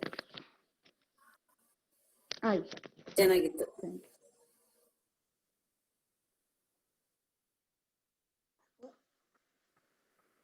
ಸುನಂದಮ್ಮವ್ರೆ, ಒಂದ್ ದಿವಸ ಲಲಿತಾ ಸಹಸ್ರನಾಮ ಓದೋಣ ಎಲ್ಲರೂ ಸೇರಿ. ಟೈಮ್ ಅದೇ 5 ಗಂಟೆಗೆ ಬರ್ಬೇಕು ನಾವು, ಅದ್ ಹೇಳಂಗಿದ್ರೆ. ಅದೇ ಅದೇ ಅದೇ ಸ್ವಲ್ಪ ಮುಂಚೆ ಬಂದು ಮೇಡಮ್ ಬರೋದ್ರೊಳಗೆ ದಿವಸ ಓದೋಣ. ಮೇಡಮ್ ಬರೋದ್ರೊಳಗೆ ಲಲಿತ ಸಹಸ್ರನಾಮ ಮುಗಿಸ್ಕೋಬೇಕು. ಆಯ್ತು, ಹೇಳೋಣ. 5 ಗಂಟೆಗೆ ಸ್ಟಾರ್ಟ್ ಮಾಡೋಣ. ಅದು ಮತ್ತೆ 5 ಗಂಟೆಗೆ ಸ್ಟಾರ್ಟ್ ಮಾಡ್ತೇವೆ. ನಾಳೆ ಒಂದ್ ದಿವಸ ಐಗಿರಿ ನಂದಿನಿನೇ ಹೇಳೋಣ. ಒಂದಿನ ಐಗಿರಿ ನಂದಿನಿ, ಒಂದ್ ದಿವಸ ಲಲಿತಾ ಸಹಸ್ರನಾಮ. ಎರಡು ಇದು ಐಗಿರಿ ನಂದಿನಿ ಕಂಟಿನ್ಯೂಷನ್ ಒಂದು ಸ್ವಲ್ಪ ಇದೆಯಲ್ಲ, ಹೇಳ್ಬಿಡ್ಲ Ganga sir? Okay, thank you. ಐಗಿರಿ ನಂದಿನಿ ನಂದಿತ ಮೇದಿನಿ ವಿಶ್ವ ವಿನೋದಿನಿ ನಂದನುತೆ ಗಿರಿವರ ವಿಂಧ್ಯ ಶಿರೋಧಿನಿ ನಿವಾಸಿನಿ ವಿಷ್ಣು ವಿಲಾಸಿನಿ ಜೀನನುತೆ. ಐ ಸುಧತಿ ಜನಲಾಲ ಸಮಾನ ಸಮೋಹನ ಮನ್ಮತ ರಾಜಸುತೆ ಜಯ ಜಯ ಹೇ ಮಹಿಷಾಸುರಮರ್ದಿನಿ ರಮ್ಯಕಪರ್ದಿನಿ ಶೈಲಸುತೆ. ಹವಿರಲ ಗಂಡ ಗಲ್ಮನದ ಮೇಧುರ ಮತ್ತ ಮತಂಗ ಜರಾಜಪತೆ ತ್ರಿಭುವನ ಭೂಷಣ ಭೂತ ಕಲಾನಿಧಿ ರೂಪ ಪಯೋನಿಧಿ ರಾಜಸುತೆ. ಐ ಸುಧತಿ ಜನಲಾಲ ಸಮಾನ ಸಮೋಹನ ಮನ್ಮತ ರಾಜಸುತೆ ಜಯ ಜಯ ಹೇ ಮಹಿಷಾಸುರಮರ್ದಿನಿ ರಮ್ಯಕಪರ್ದಿನಿ ಶೈಲಸುತೆ. ಕಮಲಧಲಾ ಕೋಮಲ ಕಾಂತಿ ಕಲಾ ಕಲಿತಾಮಲ ಭಾಲಲತೆ ಸಕಲ ವಿಲಾಸ ಕಲಾನಿಲ ಕ್ರಮ ಕೇಲಿ ಚಲತ್ಕಲ ಹಂಸಕುಲೆ. ಐಕುಲ ಸಂಕುಲ ಕುವಲಯ ಮಂಡಲ ಮೌಲಿ ಮೀಲತ್ವ ಕುಲಾಲಿ ಕುಲೆ ಜಯ ಜಯ ಹೇ ಮಹಿಷಾಸುರಮರ್ದಿನಿ ರಮ್ಯಕಪರ್ದಿನಿ ಶೈಲಸುತೆ. ಕರಮುರುಳೀವರ ವಿಜಿತ ಕೂಜಿತ ಲಜ್ಜಿತ ಕೋಕಿಲ ಮಂಜುಮತೆ ಮಿಲಿತ ಪುಲೀಂಧ ಮನೋಹರ ಗುಂಜಿತ ರಂಜಿತ ಶೈಲ ನಿಕುಂಜಗತೆ. ನಿಜ ಗುಣಭೂತ ಮಹಾಶಬರಿ ಗಣ ಸದ್ಗುಣ ಸಂವೃತ ಕೇಲಿತಲೆ ಜಯ ಜಯ ಹೇ ಮಹಿಷಾಸುರಮರ್ದಿನಿ ರಮ್ಯಕಪರ್ದಿನಿ ಶೈಲಸುತೆ.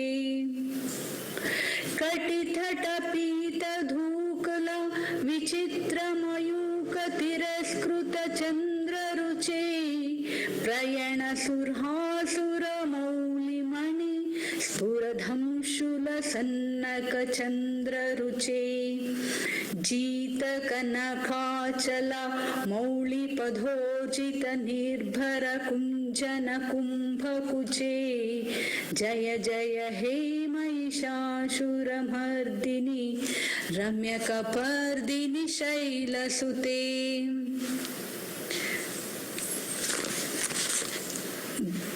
Thank you very much.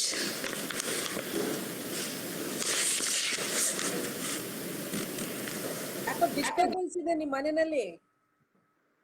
ಓ ಹೌದ್ರಾ? ಸರಿ ಕೇಳ್ತಾ ಇಲ್ವಾ?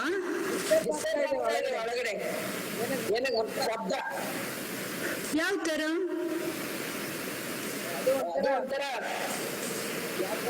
ಅಂದ್ರೆ ಐ ಮೀನ್ ನಾನು ಹೇಳಿದ್ದು ಕೇಳಿಲ್ವಾ? ಇನ್ನೊಮ್ಮೆ ಹೇಳಿ ಪ್ಲೀಸ್.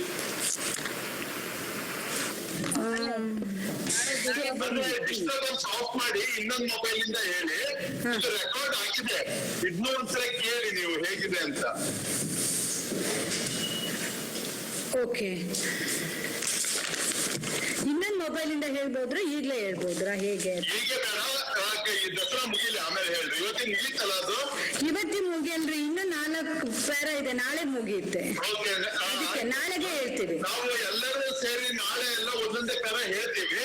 ಆಮೇಲೆ ದಸರಾ ಮುಗಿದ್ಮೇಲೂ ಐಗಿರಿ ನಂದಿನಿ ಬಿಡಬಾರ್ದು. ಇದು ಐಗಿರಿ ನಂದಿನಿ ಇನ್ನು 4-5-6 ಸ್ಟ್ಯಾಂಜ ಇದೆ ಅಷ್ಟೇನೆ, ಅದು ಮುಗೀತು. ನಾನು ಅದಕ್ಕೆ ಒಂದು ಹಾಡಿಗೆ ಎಷ್ಟು ಬೇಕೋ ಅಷ್ಟೇ ತಗೊಂಡಿದ್ದೀನಿ, ಯಾರಿಗೂ ತೊಂದರೆ ಕೊಡದ ಹಾಗೆ. ಇಲ್ಲ, ತೊಂದ್ರೆ ಇಲ್ಲ, ನಾವು ಬಹಳ ಖುಷಿ ಪಡ್ತಾ ಇದೀವಿ. ಸೌಂಡ್ ಇಲ್ಲ ಅಂತ ಬೇಜಾರಾಗಿದೆ. ಎಲ್ಲ ಎಕೋ ಬರ್ತಾ ಇದೆ. ಎಕೋ ಬರ್ತಾ ಇದೆ.